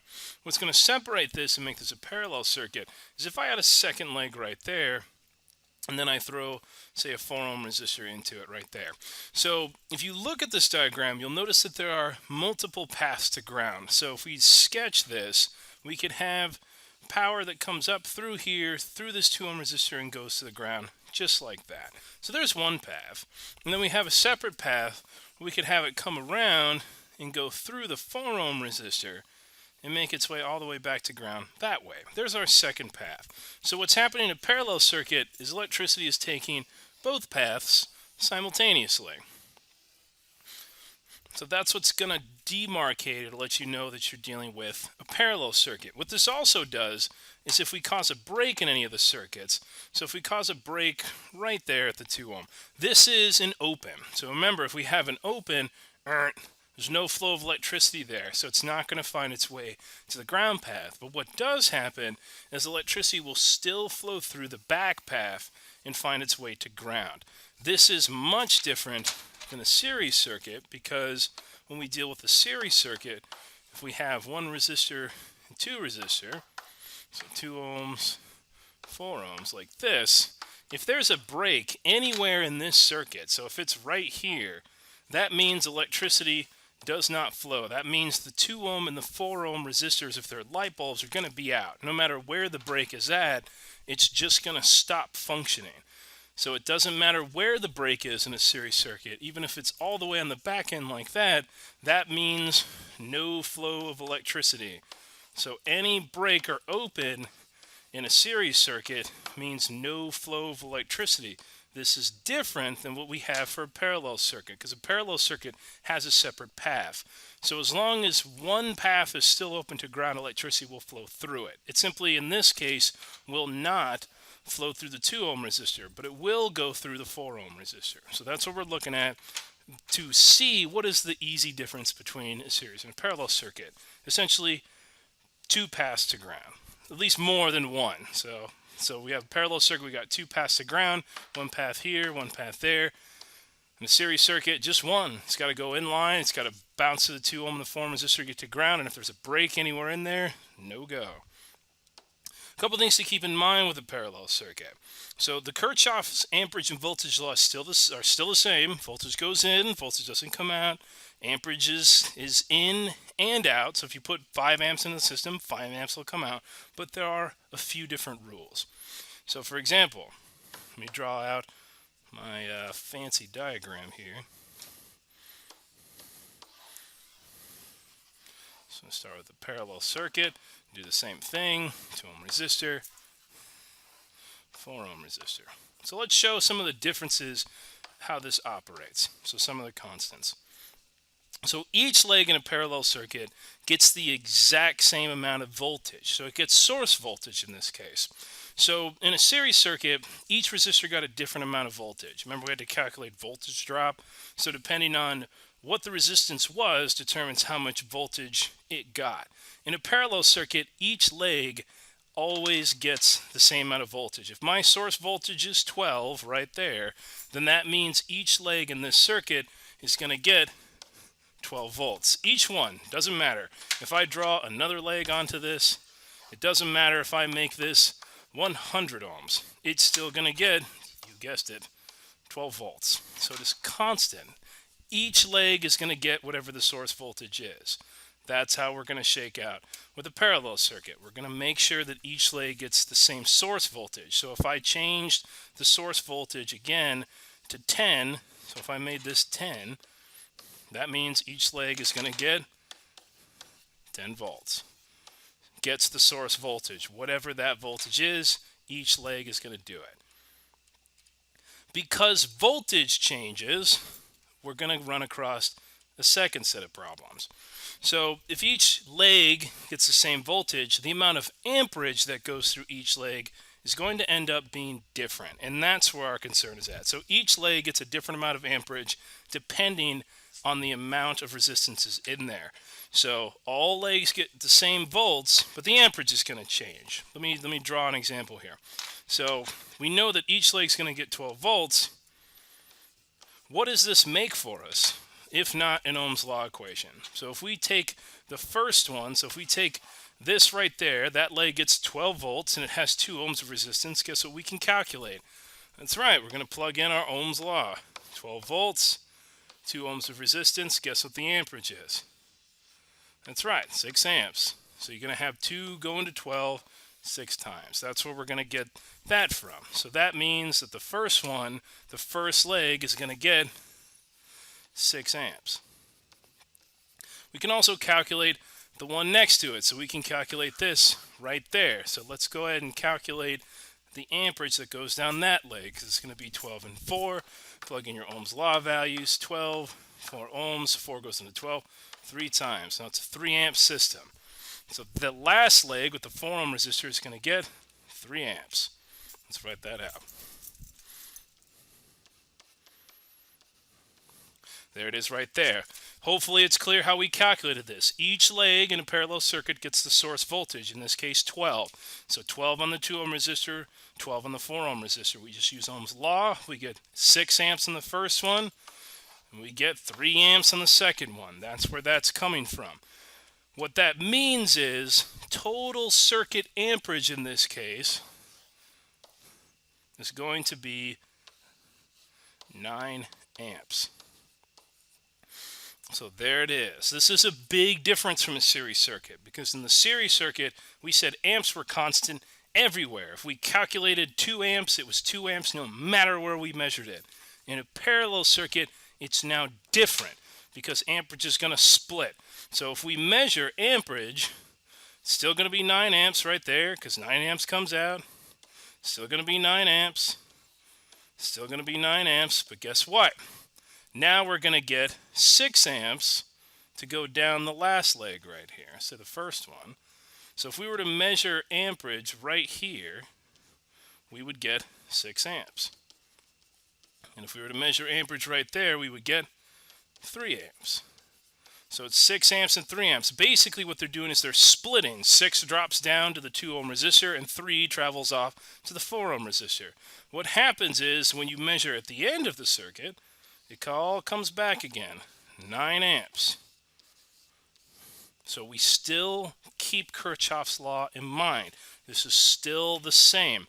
9 amps goes out, 9 amps comes back. Except in a parallel circuit, amperage is going to split down each leg depending on what the resistance of that leg is. So it's going to change. It's not like a series circuit where amperage is constant. The amount of amperage that goes down each leg depends on what the resistance of that leg is. All right, so that's pretty good. So let's do a simple experiment here. So we're going to calculate this out, right?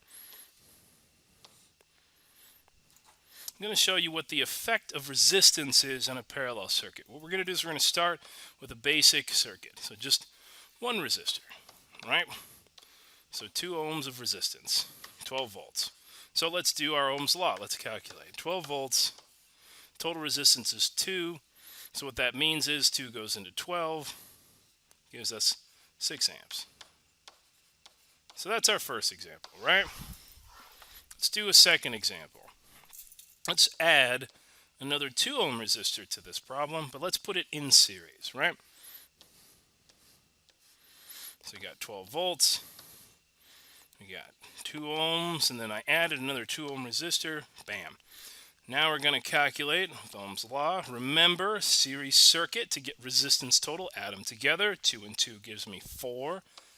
4 goes into 12 3 times. So we've covered this before, but let's stop, review real quick. When I put a resistor in series with the basic circuit, so I just added another 2 ohm resistor, what happened is my amperage was cut in half. So what happened is I doubled resistance, and thus I halved amperage. So by adding a resistor in series, I dropped the amperage in the circuit. The amperage went down. This is a concern, remember, because amperage does the work. Amperage is the flow of electrons across the valence shell. The more amperage flows, the more energy and potential we have. So if we want a motor to turn fast or turn hard, we want more amperage. And if we add more resistance in series, that's going to affect that, because resistance goes up, amperage goes down. Here's the fun part. We're going to add the same thing, but now we're going to add resistance in parallel. To extend the page. Here's the last one. So there's my basic circuit with 2 ohms. Still 12 volt source. Now I'm going to add the 2 ohm resistor in parallel. Alright, so if we remember, each leg gets source voltage. 12 volts. 12 volts. That's going to give me an Ohm's law equation that I can solve right here now. So 2 is going to go into 12. You guessed it, 6 times. 6 amps. Same thing for the next one. 2 goes into 12, 6 amps. That means total amperage is 12 amps. Remember, because we're going to have 12 here, and then it's going to break off into 6, and the rest of it is going to go that direction. Remember, because that's how it's going to operate. This is a concern to us. That's where I'm going to find this at. That's how I calculated 12 amps. Now, let's take a look. Let us review. Notice what happened. 12 amps. So I started with 2 ohms. So I started with a basic circuit up top. 2 ohms, 6 amps. I added resistance in series, and it reduced the amperage. Adding resistance in series reduced the amperage. And then, the magic all the way at the bottom, comes the 12 amps. Notice that when I added a 2 ohm resistor in parallel, amperage went up. This is the key component you got to walk away from with a parallel circuit. If you add resistance in parallel, amperage will always go up. If you add resistance in series, amperage will go down. They are polar opposites. Adding resistance to a circuit will not always bring amperage down. It might, depending on what type of circuit you deal with. Let's give you an example here. I'm going to keep the same parallel circuit, and all I'm going to do is I'm just going to add another leg. I'm going to add another 2 ohm resistor to it. So there it is. There's my 2 ohms. Let's calculate, right? Rules of a parallel circuit, each leg gets source voltage. What's source voltage? You guessed it, 12. So what we're going to do is we're going to have 12 volts here, 12 volts here, and 12 volts here. Guess what? Ohm's law, Ohm's law, Ohm's law. 6, 6, 6. You got it, 6 amps, 6 amps, 6 amps. 6, 12, 18. Total amperage in the circuit, 18. Adding another resistor brought it up again. And if I keep adding more legs, it's going to go up, it's going to go up, it's going to go up, it's going to go up. Here's what you got to wrap your mind around. When you add more resistors in parallel, what happens is total resistance of the circuit goes down. It goes down. So this is an important concept. If you know that adding resistance in series causes resistance total to go up, just remember the opposite for parallel. Adding resistors in parallel will cause total circuit resistance to go down. It's going to cause it to go down. That's a big, big deal. That's a concern for us, right? So that's what we're going to keep in mind here as we go forward. If you're still not sure, still doesn't make sense, stop the video, rewatch, grab lab staff, have somebody help you point this out to you. We can give you more examples, we can assist, but you got to come get us, all right? So the last technique I'm going to show you guys with the parallel circuit. So now that we know how they operate, so we know how voltage is constant down each leg, each gets source voltage, amperes is going to change. What you need to be able to do is you need to be able to find total circuit resistance, or RT, resistance total. In a series circuit, it was easy. It was very, very easy. All you had to do was simply add them together. With a parallel circuit, is not so simple. I wish it was. Fortunately, it's not. So what I'm going to do is I'm going to walk you through the techniques on how to find it. If you have your textbook and you've read your textbook, the textbook gives you 6 different methods to solve this problem. I am going to give you one, and you are going to need to remember it because you're going to get quizzed on it. So this is, just like Ohm's law, this formula needs to be memorized. So we can't just add these resistance totals together. So the question is, if I don't give you voltage, so if I have voltage and you don't know what it is, how do you solve for Ohm's law, right? So if you don't know how to drop the voltage down each leg, how do you find what the total resistance is? This is how we're going to do it, all right? And teach this method. So move down. All right. This is the formula that we're going to use. This is called the product sum formula. I have it written out in your paperwork. Here's the simple algebraic problem for this. Look at that. Look at that. Math pops up once again.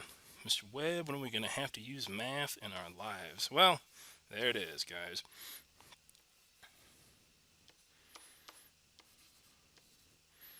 So this is what we're dealing with. This is the algebraic form of the product sum, which says resistance total between two parallel legs of electricity is equal to the first resistor times the second resistor divided by the sum or the addition of the first resistor plus the second resistor. That's what that means. And while nobody seems to be particularly good at algebra, and that's all right, no one's expected to be an expert, it does seem a bit misdefined. So I'm going to show you how we solve this using this formula. And get this out of the way so we have some space to work. Here's the technique that we're going to use. So I have two legs of electricity in this case. So that's what we're dealing with, right? So we have a 6 ohm resistor and a 12 ohm resistor. So when we need to solve this, we're going to implement this formula. And here's how we're going to do this right quick. So I'm going to designate this as R1 because it's the first resistor. You can designate this R2. You can flip those. You can call the 12 ohm resistor R1, 6 ohm resistor R2. It makes no difference. The order of operations is not a concern here. So what we're going to do is we're going to take those numbers and plug it into our formula. So resistance total is equal to R1, which is 6, times R2, which is 12, divided by 6 plus 12. So let's go ahead and solve this, shall we? So 6 times 12 is going to give us 72. Divided by 6 plus 12, which is 18.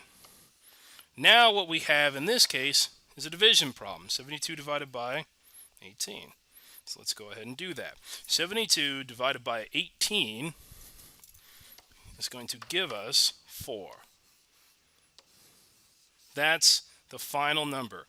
Resistance total is 4 in this case. That's what we're looking at. So what this does when we solve for this is it takes one leg of the equation, say one leg of our circuit, gets rid of it,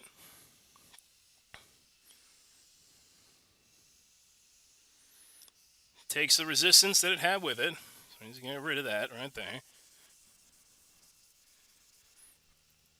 replaces this one, and takes this number and plugs it in there. Bingo. So what the formula is designed to do is it takes two separate legs of a parallel circuit and squeezes them together. So 6 ohms and 12 ohms in parallel will combine using the formula, will squeeze together to equal 4 ohms of resistance. So now what's going to happen is I can actually give you the voltage reading, and then we can solve going from there. So I'm going to make some space right here. So we're going to be operating with 12 volts. So now what we're going to do is we're going to plug in Ohm's law right here, and we're going to solve. So you remember Ohm's law? It's easy enough, right? Let's plug it in. 12 volts, because that's my source voltage. Total circuit resistance has to be 4, because 4 is the only resistance value left. So it is 4 ohms, which means 4 into 12 gives me 3 amps.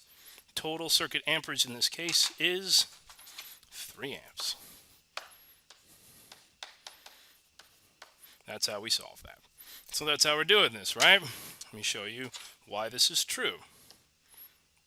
So I'm going to draw this circuit out in its entirety again. So let's proof this. Let's show why my equation is true.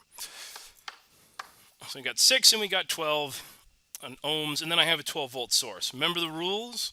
Remember the rules for a parallel circuit? Each leg gets same voltage, right? 12 volts and 12 volts is a source, which gives us two separate Ohm's law equations. So we have 6 into 12 in this case right here, which is going to give us an amperage of 2. And then we're going to have 12 into 12, which is going to give us the amperage of 1. Well, would you look at that? 1 plus 2 gives me, you guessed it, 3 amps. Is that not exactly what I solved above? Right there. Yep, that's what it is. So this is how we're going to solve these in this case. Let me give you another example. So we're going to move to the next page.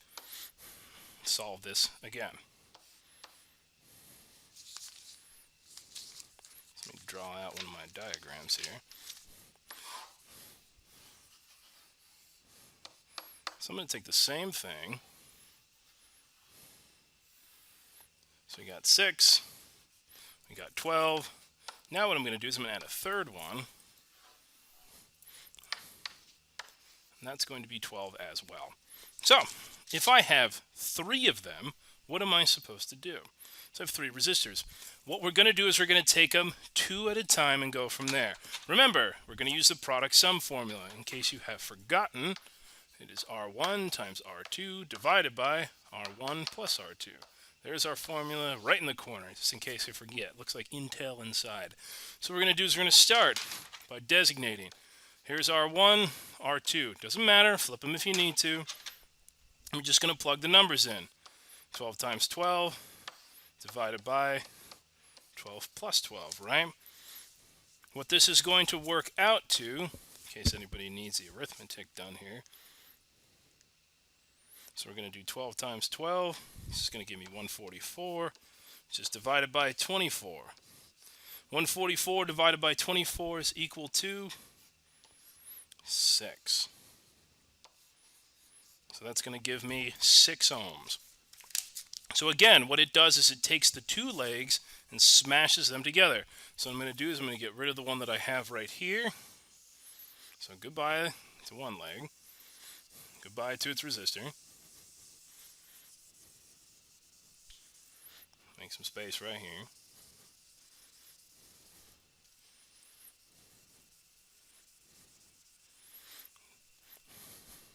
So what we did was we erased and then we replaced with what we got out of this, which was 6 ohms, which is where we got that number from. So operation 1 is done. So what do we do next? Well, would you look at that?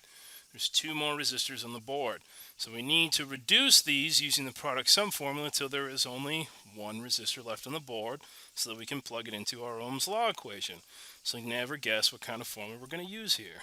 You got it, product sum. Designate them, R1, R2. Flip it if you need to, it doesn't matter. So we're going to plug these numbers in again.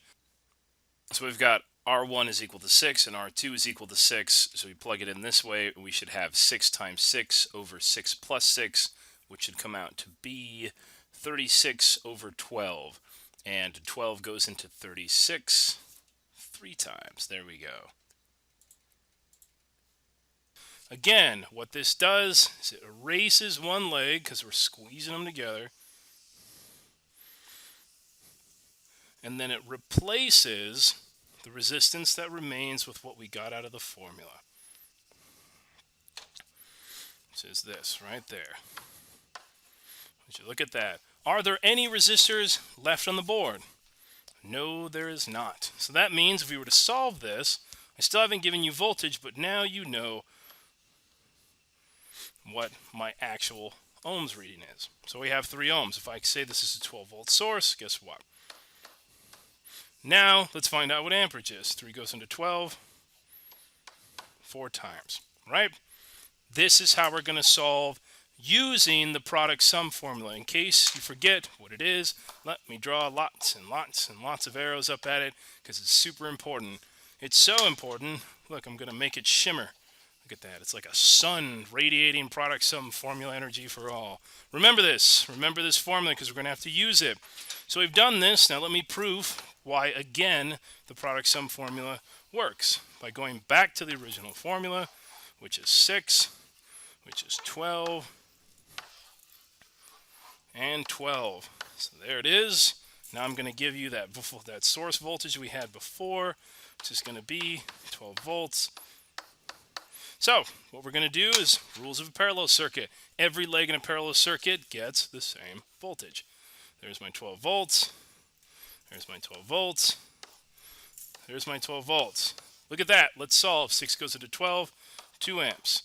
12 goes into 12, 1 amp. 12 goes into 12, 1 amp. Fantastic. Well, would you look at that? 2, 1, and 1, which means my amperage is going to be 4 amps. Righteous. Is that not what I solved in this one right there? Why, yes. Yes, it is.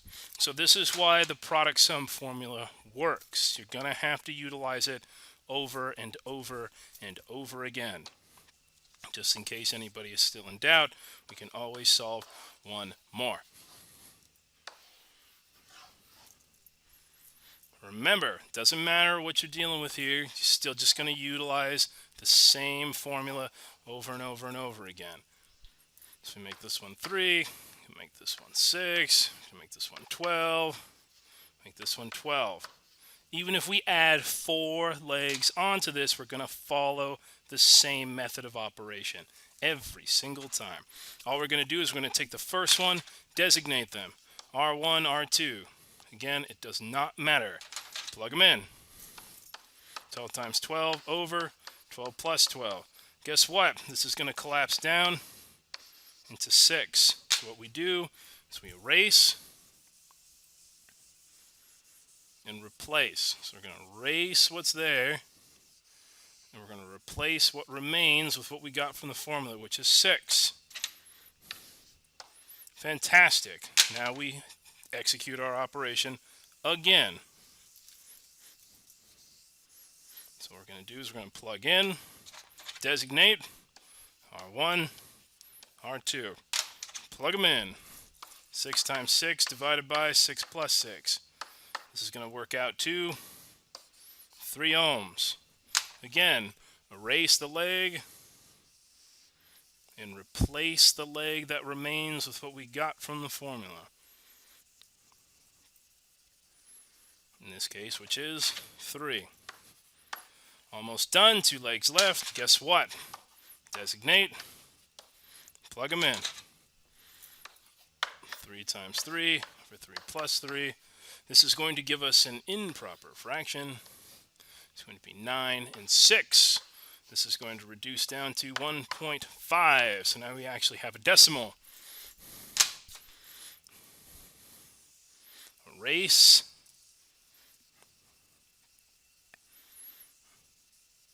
And then we're going to, yeah, you guessed it, gonna replace. Take that number right there, which we got from the formula. Fantastic. Guess what? There's no more resistors left. My job is done. I now know what total circuit resistance is for this diagram. Which means I can plug it in if I have my voltage. Which means I can have 12 volts divided by 1.5 ohms. That's how we got the whole circuit to break down. So that is 12 divided by 1.5, which is going to give us 8 amps. Good stuff, right? 12 divided by 1.5 equals 8. Last but not least, let's proof it.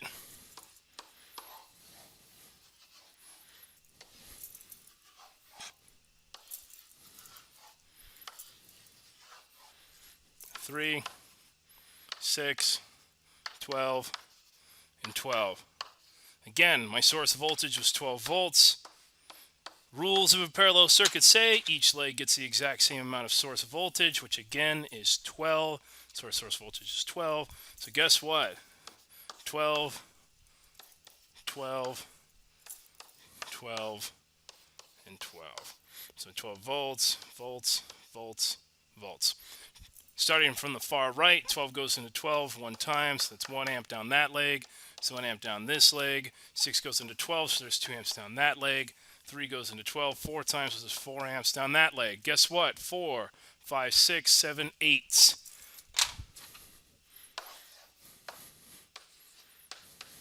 8 amps is what flows through this circuit.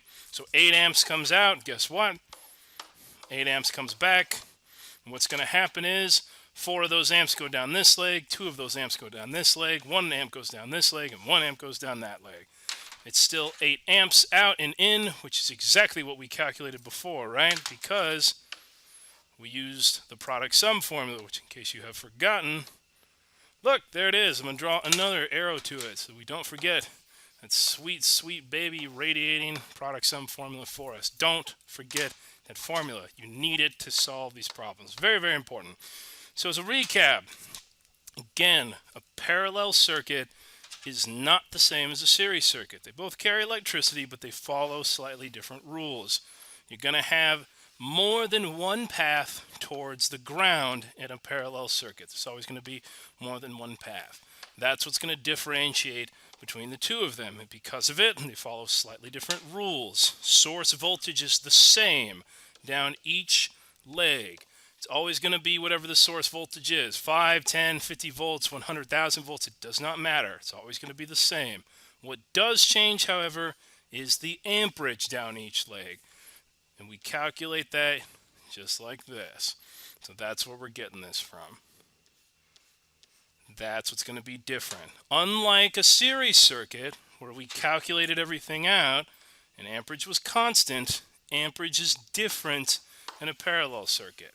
So remember, in a series circuit, if we do 2 and 4, we add them together, because that's how we find the total circuit resistance, which is going to give us 12 volts, 6 ohms of total resistance, and 2 amps.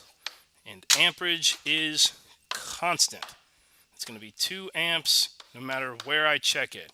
It's going to be 2, it's going to be 2, it's going to be 2. Not the same as a parallel circuit. Amperage will change. If this does not make sense, stop the video, rewatch, get assistance, make sure this makes sense to you. Knowing the difference between a series circuit and a parallel circuit is very, very important as we move forward into our next one, which is series parallel circuits. So with all the perplexing anomalies that are parallel circuits, what we're going to do is we're going to finally go and we're going to build one. This is a second hands-on part. Just like the series circuit, we're going to build one of these so you can see it happen in real time. Again, you're going to start with your power source. Got our power here, got our ground connections over here. Hook it up with the red one first into the spade connector. You're going to take it, run it to the first light bulb. Now if you remember, parallel circuits, each light bulb is going to get its own pathway to a ground. So what we're going to do is we're going to build that into its own path, because we're going to connect it right there to a ground. Go ahead and run it into the spade connector right there. Going to want to clamp it just a little bit to the back because we're going to need some space. It's going to be a lot of ground shared there. So what we're going to do again is we're going to run the next one. Remember, parallel circuits, every light bulb gets full battery voltage. So we need to run the power off of the common carrier right there at the front. So right before we actually go through the bulb, we're going to run it to the next light bulb. There's our power right there. And again, each one is going to get its own ground. So you're going to run the ground connection right there. Clamp it right there. So just with 2, what we're going to do is we're going to turn it on. Look at that.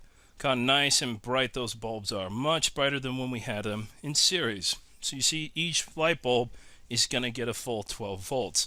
Again, if we wish to check this, we can show you with the meter. Again, you're going to bust out your meter. Set your meter to the voltage scale DC. That's the straight line with the dots, not the wavy one. So we're going to hook this up right quick. Set my meter right there. And we're going to hook the ground connection of the meter with our alligator clip right there to our ground connection right here. And then you're going to take your red positive probe and you're going to touch to the first light bulb. Notice how it's got full battery voltage, 12.31. Guess what? So does the other one. We're a little low, 12.12 versus 12.31. There's a bit of a voltage loss there, but we're still getting, for the most part, full battery voltage, which is what we want. So we can see this in real time with our meter. It's not just theory on a board. And what we're going to do is, in real time, I'm going to hook up the next one. So again, we can hook up the third light bulb. We're going to run connection right there. You can just run it because it too is a 12 volt source. Hook it up right there. And again, each one gets its own path to ground. I'm going to hook it right there in the last little nub we got. Look at that, baby, come online. And again, all 3 are incredibly bright, which is what we want. So what we're looking at is full 12 volts across the range all the time. So each connection is going to get full battery voltage. Hooking that to a ground, we can see it again. Look at that, 11.93. Bit of voltage loss because we're not dealing with the best wires in the business right now, but you can see it. Each light bulb gets full battery voltage. Nice and bright, nice and bright, nice and bright. That's what's going to differentiate a parallel from a series circuit. So what we're going to do at this point is, if you have this all set up and all the lights are nice and bright and parallel, go get a lab staff. This is where your second signature is going to be. Get them to sign off all three of these light bulbs got to be glowing. So last but not least, what we're going to do is we're going to work with the last type of circuit we have, which is a series parallel circuit. So series parallel circuit is typically known as a combination circuit, and all it says is implied by its name is that it combines the two elements of a series circuit and a parallel circuit all into one nice uniform circuit. So the rules are going to apply as they do with a series circuit and parallel circuit. In this case, we'll walk you through some of the basics here. So what we have in this case is we have a nice, simple series parallel circuit. What separates this from a normal parallel circuit is you'll notice up front is that before we hit the parallel leg with the 6 ohm and the 2 ohm, instead of the 6 ohm and the 3 ohm resistor, is we have a 2 ohm resistor in series. So what that means is that as electricity comes up through here, so the current's traveling, voltage is pushing, it's going to have to push through that 2 ohm resistor before it gets to the 6 ohm or the 3 ohm resistor that's in parallel. So what this is going to do is, if we remember right, again, the only thing that causes voltage to drop is resistance. So if I pump 12 volts into this circuit, because my source voltage is 12, so we're going to run 12 volts in there, and as the 12 volts goes through the 6 ohm resistor, 12 volts is going to go in, a certain number of volts is going to come out, and that's going to be the number of volts that goes over the rest of this circuit as we need it to solve our Ohm's law equation. The question is, how much voltage is left over? So if you remember, we have to use the voltage drop formula. Voltage drop is equal to amps times the resistance of whatever it's traveling through. But as before, to find amperage, we need total circuit resistance. So if you're not provided with amperage, like you are not in this example, then we have to find a way to gather amperage so that we can solve. So here's how we're going to do these right now. Solving resistance total, because that's the theme of everything we're doing in this section, is finding resistance total, whether it's for a series circuit, a parallel circuit, in this case, a series parallel circuit. Finding total circuit resistance. Remember, RT, that's what we want to find. So we want that RT, and here's how we're going to get it. We're going to use no new techniques. We're just going to learn, or we're going to use what we've already learned before. So we're going to take this circuit, we're going to start with the parallel legs. So we're going to ignore the 2 and the 2 right there that's in series, and we're going to work with just the 6 and the 3. So we're going to use that product sum formula that we were just using before. Remember, here it is. R1 times R2 divided by R1 plus R2. Can't forget that. That's the formula we're going to use right now. So we got to remember to keep using that. So that's what we're going to do. We're just going to solve just like we did with the parallel leg. So we're going to mark these R1, R2, doesn't matter which, and then we're going to plug the numbers in. 6 times 3 divided by 6 plus 3. That's going to give us 6, 12, 18. And this is going to give us 9. Number 9 goes into number 18 as a division problem 2 times. Remember our technique here? Here we go. We're going to erase the leg that's sitting right over here. So erase the one leg and then replace it. That's what we want to do. So we're going to replace this again. So we're going to take that number we got right there, which is 2, plug it in right there. Now, it is not the only resistor that's left, but it is one of 2. And the 2 resistors that are left in this circuit are both in series. To solve total resistance inside a series circuit, we just add them together. Nice and simple. So I'm going to add the 2 and the 2 together. This is going to get rid of this one right there.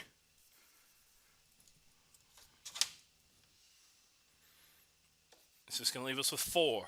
4 is the only resistance we have left. It's the only resistor we have. So now we can solve the Ohm's law equation. Because we have 12 volts, we now know resistance total is 4 ohms. And that's going to give us 3 amps. That is how we're going to solve the amperage. So now that we know what the amperage is, we can answer that question that we had before. I'm going to redraw this problem.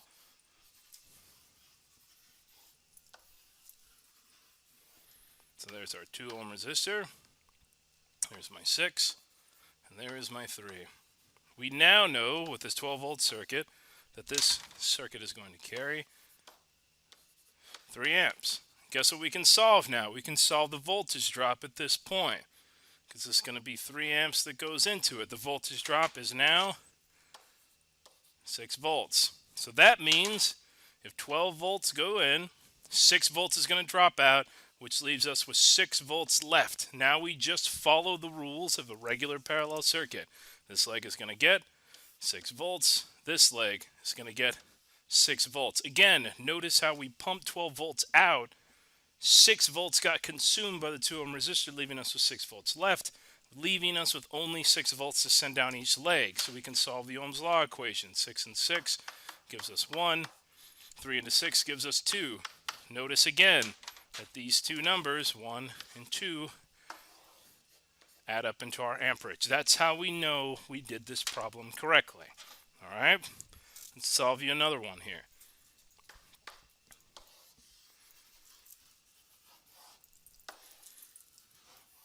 I'm going to do in this case.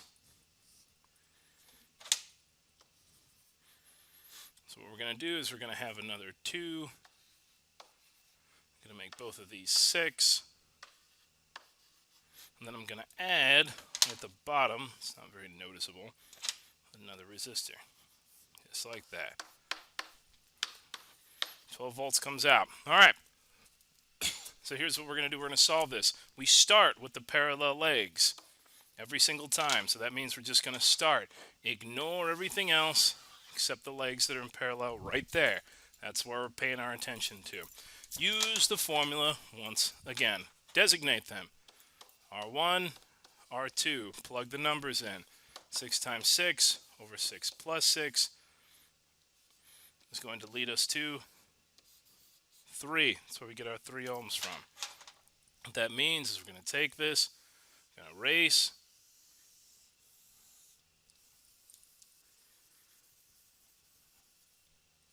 and then we're going to replace.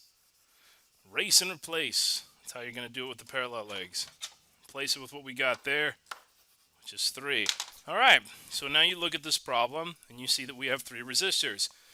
All you have to ask yourself is, are any of the resistors in parallel with each other? If you look, all you got to do in this case, you're going to trace a line. So you got the 2, so we got to go with the 2 ohm, then we got to go to the 3, then we got to go to the 2, then we go to ground. Notice there is no alternative path to ground. That means all of those resistors are in series with each other. So easy enough, we just add them together. 2 plus 3 gives us 5, 6, and then 7. So 2 plus 2 is 4, plus 3 gives us 7. So that means resistance total, in this case, is 7. And all we're doing in this case is, it's this number, plus this number, plus this number. That's all we're doing. Series circuit. Remember, just add them up. Gives us easy numbers. Now we can solve Ohm's law. Right smack dab there in the center, because I gave you 12 volts as your source. Resistance is 7, so now we got to calculate amperage. 7 into 12 is going to give us a decimal. Let's calculate this out here, which should be 1.7 amps.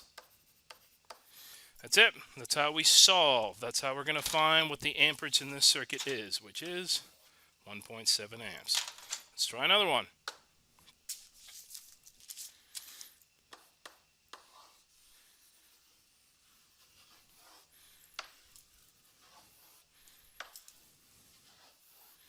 So now we got a 3. We got a 3, 6,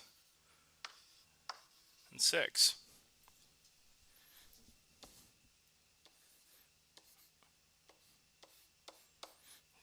There it is right there. All right, let's solve. Same process again. All we're going to do, pay attention to the parallel legs off onto the corner. Ignore the section that's in series for now. Plug the numbers one more time. Designate them as you see fit, R1 and R2. Let's plug them in. 6 times 6 over 6 plus 6. It's going to end up giving us 3, right? So 3 ohms is what we're getting at. If you are not sure how we've gotten that, then you're going to have to go back. You're going to have to check the parallel section again, because that should have already been lodged well into your memory. So we're going to erase, we're going to replace. Remains now is 3. There it is right there.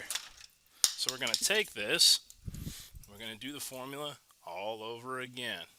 Designate and pump it out. R1, R2. Plug it into the formula. 3 times 3, 3 plus 3. This ends up giving you 1.5. Once again, we're going to erase and replace.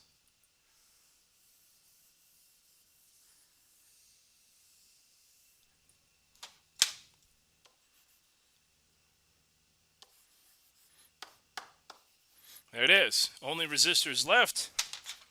It's 3, 1.5. Guess what you're going to do? Yep.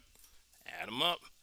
3 plus 1.5 gives us a simple number of 4.5 ohms, which is the resistance total. Now we can solve Ohm's law. So we got 12 divided by another decimal, 4.5. Which if we calculate it out is 2.67. There it is. That's how we're going to find amperage. All right, one more time. Let's make it a little more complicated this time around.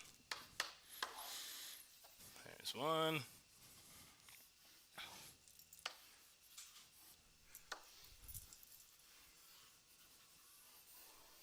There it is. Not looking so simple anymore, is it?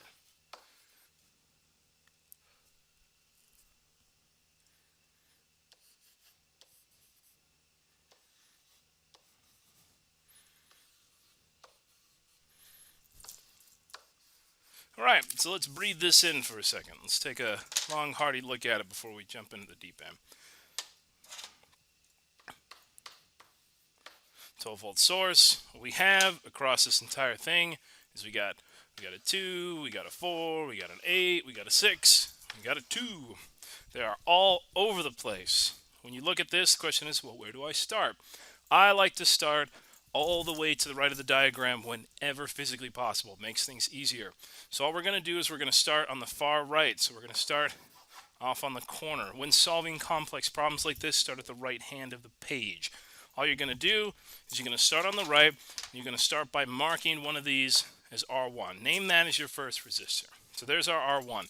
What you're going to do with R1 is you're going to scan this document and you're going to move, as you are, somewhere off to the left of this diagram until you hit another resistor. The closest resistor to the 2 is the 6. So what we're going to do is we're going to mark that as R2.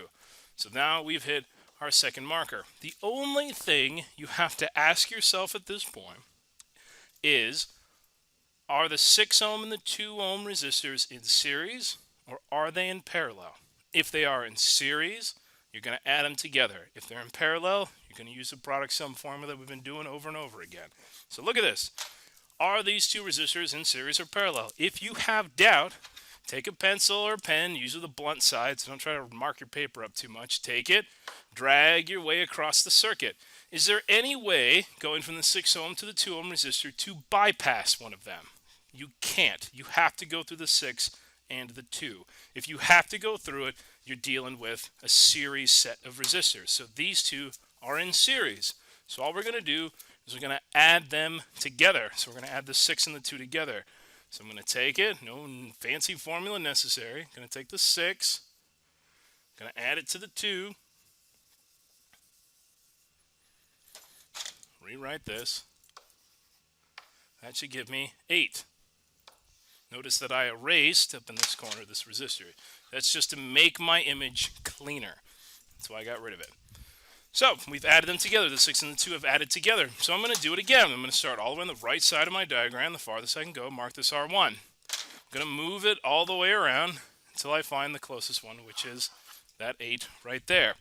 So now I have hit the next resistor. So I'm going to mark this as R2. Now look long and hard and ask yourself, are these 2 resistors in series or are they in parallel? Is there a way to get to the ground from the 8 ohm resistor without passing through the other 8 ohm resistor? So if I start here, I can go up this way, and I pass through the 8, and I get my way to the ground. Okay, so I've had to pass through it. But is there an alternative path? By golly, there is. I can go down this way and bypass the 8 completely. That makes these two resistors in parallel. If they're in parallel, got to use the formula again. So we're going to take the formula R1 and R2, right?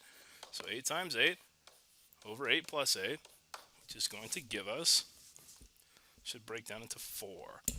So we got this as 4. I'm going to write this out long form for you guys, just in case your arithmetic's lagging a little bit. So you're going to have 64. You're going to have 16. 16 goes into 64 4 times. That's what we're going to get right there. So we've done the product sum formula. So what we're going to do is we're going to erase an entire leg. This is this one right here. I'm also going to get rid of that. Erase it, get rid of it. And then replace what remains, what we got there, which is 4. Done. I'm going to run the same problem again. So we're going to start in the far right of the diagram. Notice that it's getting smaller as we go along. Mark this one as R1.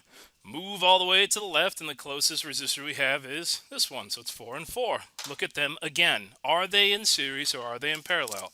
If I have the 4 ohm resistor, I can immediately get to ground and never, ever have to touch the other 4 ohm resistor at all.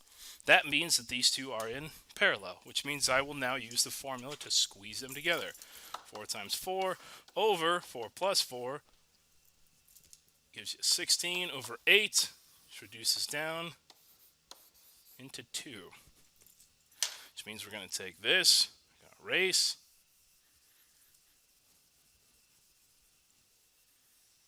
and then we're going to replace.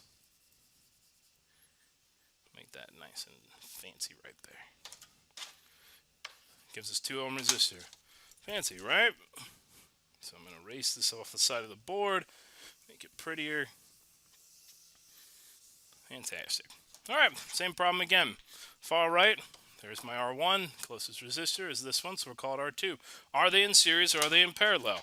Well, draw the line. The only way is to pass through both resistors to get to the ground. That means they are both in series, which means all we have to do is add them together. So I'm going to erase this 2 right there. I'm going to rewrite its line so it looks nice and clean. Make my diagram nice and squiggle free. Like that. That was 2. This one is 2. Add them together, and we get 4. This is now my only remaining resistor, which means my resistance total is going to be 4 ohms. Now I can calculate Ohm's law. So we got 12 volts. We have 4 ohms, which gives us 3 amps. This is a 3 amp circuit. That's how that's going to shake out. Just draw it down, see how pretty it looks.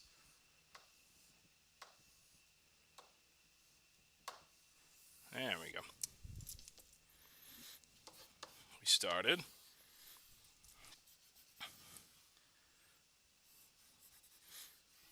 with a diagram about yay if so.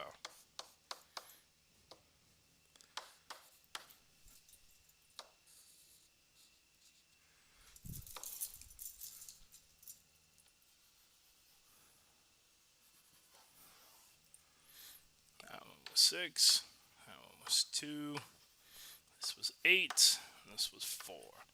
That's what we started with. So this is where we started, and this is where we finished.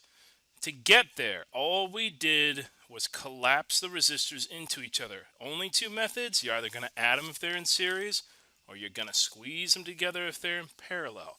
That's what we're looking for in that case. All we're going to do is start to the far right, mark it, move to the left, mark the next one. Are they in series or are they in parallel? If they're in series, add. If they're in parallel, use the product sum formula. Nice and simple. Nothing too crazy about it, right, guys? All right, so if it's not making sense how to solve this, go back, watch again. If it's still not making sense, then take a break, come see one of the lab staff, and we'll see if we can help you. The reason that this is important to know how to solve and to understand is you need to know what the effect of a resistor in a circuit actually is. So let's take a nice, easy example of a parallel circuit, just like this. I'm going to erase that resistor. We're just going to get rid of it.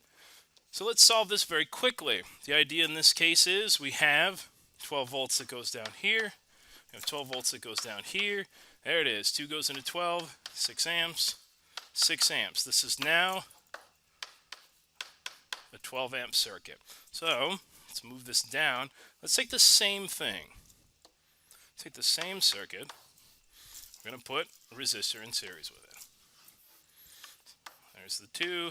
There's the 2. Now I'm just going to add 2 ohms into series. Let's solve. Resistance total, 2, 2 together. Just going to reduce down into 1. So all that's doing in this case is erase and replace. All we're going to do is 2 and 1 together, is we're just going to add them. So just add them together. Just going to give us a resistance total of 3. And if we use this to solve Ohm's law, 3 goes into 12, 3, 6, 9, 12, 4 amps. So that's going to give us 4 amps is what I have solved here. So I'm going to erase this. I'm going to rewrite it. So 4 amps. Got to remember that. And then I'll show you why this is important.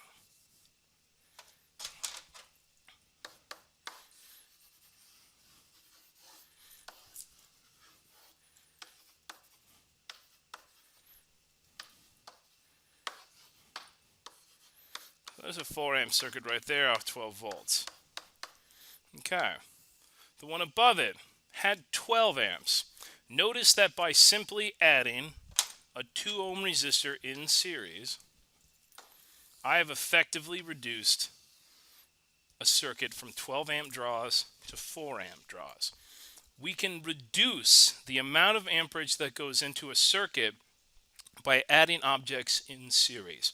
What you'll usually find in this case is something like a dimmer switch circuit. So like if you've ever turned the little turnstile on your interior lights of your car, or if you have a dimmer switch in your house to change the intensity of the lights, this is what that circuit is doing.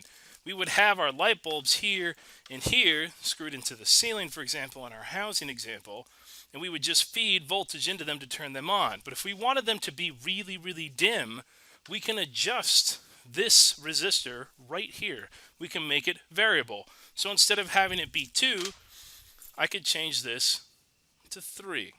Or even better, I could change this to 4. I can make this a 4 ohm resistor. That steps down the voltage that goes to the remaining light bulbs significantly. And if I wanted it to be even lower, because again, voltage drops when it goes through resistance, and the higher the resistance, the higher the drop, I could increase that actual number very, very high. I could make it 10 ohms of resistance, which would make the lights incredibly dim. But if you just want a tiny bit of light in that room, you're going to want the resistor in front of all the lights to be high. As you turn the actual dial, so you turn the potentiometer down, resistance will go down. And as resistance goes down on the resistor that's in series, you get more voltage to the light bulbs in the back, which gives them more amperage, which makes them brighter and more powerful. Series circuits are common on any circuit that wants us to be able to control whatever is being lit up by the electricity. So if we want to throttle it up or down, we're going to build a series parallel circuit. Just realize that as the resistance goes up front, the amount of voltage that gets behind it's going to go down because we raise that number up. Also realize, again, same rules for a parallel circuit. If I break this circuit right here, that means that that leg dies. It doesn't get any more voltage. It's not going to get voltage. It's not going to get amperage to go through it. But what happens is you're still going to get amperage to flow through the second one. Just because one leg dies doesn't mean the other one dies with it in a parallel circuit. But if the resistor up front breaks, so if I have a break in the series section, that means both or anything else behind that point is kaput. It goes down because voltage is going to reach this point. There's a big gap right there. No more voltage for the rest of the circuit. So dealing with series parallel circuits means that we need to pay attention if there's any opens in the circuit at any particular point. An open on one of the parallel legs will kill just that leg. An open at the series section of the circuit will kill the entire circuit, period. So if you have dash lights that have 6 legs of parallel and you have one resistor in series to control them, and you have a diagnostic concern, let's say one of the light bulbs is out, well, it can't possibly be a problem with the resistor in series because that means they would all die. The same thing, if you go in and someone says, well, I flipped the switch and all 6 of the lights don't turn on. Take a wild guess where the problem's at. Have all 6 bulbs burned out? Or is there a problem with the resistor that's in series with the entire chain of parallel light bulbs? This is going to change the way we diagnose these problems, which we'll cover a bit later in another section, but realize where breaks and opens can occur does affect the problems that you guys are going to deal with. So last but not least is the series parallel hands-on, sometimes known as a combination circuit. Just like the last two, we're going to build this one as well. Same concept applies like we just went over the board. We're going to run power into the first light bulb, then power is going to split off of that to the last two in parallel. So it has to run through the first one, then it runs parallel for the last two. So what we're going to do is we're going to run power up just as before, run it to the spade connector, run it to the first light bulb. So power in, and then power is going to come out. So we're going to run power out, the green wire right here, hook it up, and that green wire is going to go to the next light bulb. So it's almost just like a regular series circuit like we were doing earlier. The difference is that, again, each of the parallel legs is going to get its own ground. We're going to hook that up right there. And then we're going to piggyback power off of this one right there. Hook it up. Clips. Last but not least, again, everyone gets their own ground.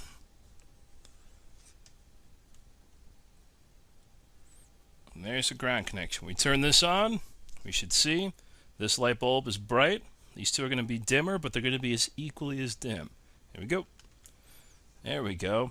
See, nice and bright, because it's getting full 12 volts. And then the last two are only getting whatever electricity is left. So they're on, but they're awfully dim. So what we're going to do in this case is we're going to check these. So here we go. We're going to bust out the meter again. So you're going to bust out your multimeter, make sure the connections are in, and as always, you're going to turn it on. Voltage setting, voltage direct current DC, straight line with the dots, not the wavy line. As before, we're going to set this up, and we're going to run our alligator clip to a ground connection. Set that right there. I'm going to range my meter. You do not have to do this. Yours is auto ranging. And we're going to check. So we're going to check power right there. So at the source, we got 12.39 volts. At the first light bulb, we have 12.42 volts. Then we're going to check right there. We have 3 volts remaining. So 12 volts goes in, 3 volts comes out. So we got a pretty healthy voltage drop there. That means that all that's remaining for these light bulbs is 2.83, 2.88. Again, that's what we're getting. We're going to get a voltage drop through the first light bulb, and then whatever remains splits between the remaining light bulbs. If I was to chain 4, 5, 6, 7, 8 more light bulbs into here and check their voltage at their source, they would all get 2.83 or some approximate number that way. That's how the series parallel works.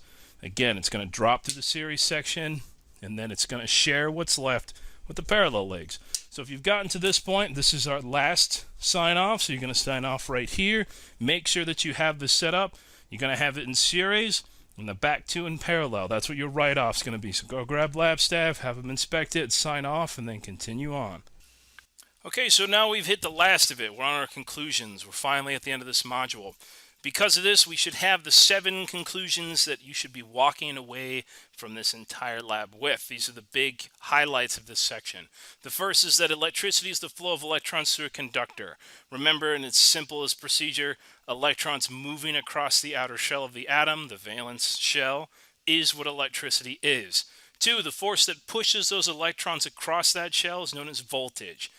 The amperage that flows across it themselves is the electrons. So volts is the pressure that makes the physically existing electrons move across the shell. The more electrons we move, going to generate more power. Just like if you take your hands and rub them together real fast like that, you're going to get more and more heat. So that's what we're looking at in that case.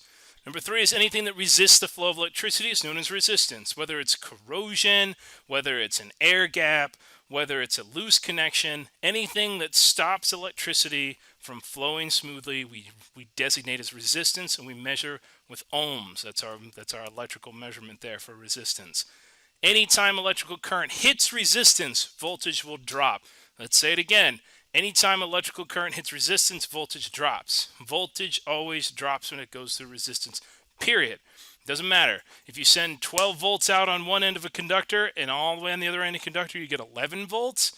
Somewhere in between, there is some type of resistance in between there. Very important. It's the only thing. If you send 12 out and get 12 on the other end, you have zero resistance. Zero resistance because no drop has occurred. Conversely, the larger the resistance, the larger the drop. If we send 12 volts out and we only get 3 on the other end, we have dropped through huge amounts of resistance. The larger the resistor, the larger the voltage drop. That lets us know if we have a tiny problem or a big one. Number 5, adding any resistors in series with a circuit will cause the total amperage in that circuit to go down. As you remember from calculating a series circuit, adding resistors brings total resistance up, which brings total amperage down. Don't add things in series unless you have the explicit goal of bringing amperage in that circuit down. 6, adding resistance in parallel to a circuit will cause amperage in that circuit to increase. This is counterintuitive, but true if you remember what we were doing for our parallel circuit problems. If you add more resistance in parallel, up goes amperage with it. Over and over and over again, we've seen that. If you add amperage in parallel, that means that the wire that feeds that parallel circuit better be ready for a lot more amperage, because that's what's going to happen. 7, this is another repeat. Anytime current flows through resistance, it causes a voltage drop. Voltage drops through resistance. You've already heard it to death. You're going to keep hearing it to death. I can't hammer this enough. That's what's going to cause a drop in voltage is resistance. Doesn't matter what it is. Air gaps, breaks in lines, resistance, corrosion. Doesn't matter. Resistance causes the drop. If some source voltage, usually 12 volts, doesn't arrive at its destination with 12 volts intact or something close to it, it has dropped through resistance, and it's our job to find out where. That's part of what the voltage drop formula was for, and what we showed when we said, why do we do the voltage drop? And we highlighted how to find resistance in a wire. We're going to hammer that to death in the next couple of modules too, but make sure you understand the concept well. As we wrap this up, be aware of this piece of paper you should have in your packet. The idea is, as you have gone through here, interspliced into this lecture, is your hands-on section. So we had the hands-on for assembling a series circuit, getting all the lights to come on. We had a hands-on for assembling the parallel circuit, getting all the lights to come on in parallel. Then we assembled the series parallel circuit and got one light bulb in series and 2 in parallel, got them to light up. You should have gotten signatures at each one of those points. If you don't have 3 signatures for these 3 separate types of actual circuits, then you need to go back and get that, because this is what you're going to need for your practice stamp. Also, this is what we're going to test you on. When you do the test, no video, no help from the staff, but you can use your notes, and we're going to have you build each one of these. We're going to build a series circuit, a parallel circuit, series parallel circuit. You're going to get a signature for each one. You're going to sign off. All right? So make sure you guys know what that is, and that's what's going to finish you out for this module. Once you're done, you got it. Make sure everything is clean. Make sure your station is tidied up. If you have wires or anything you've had to connect, if you have your multimeters, return them. Make sure your workstation is clean before you walk away. Double check. Make sure everything's safe. Make sure all the wires are pulled off and put back in their bins properly. All right? Good luck on your next section, guys. This is just the beginning, but trust me, it gets a bit easier. It becomes a little less heavy as you go along. So, welcome to the electrical section.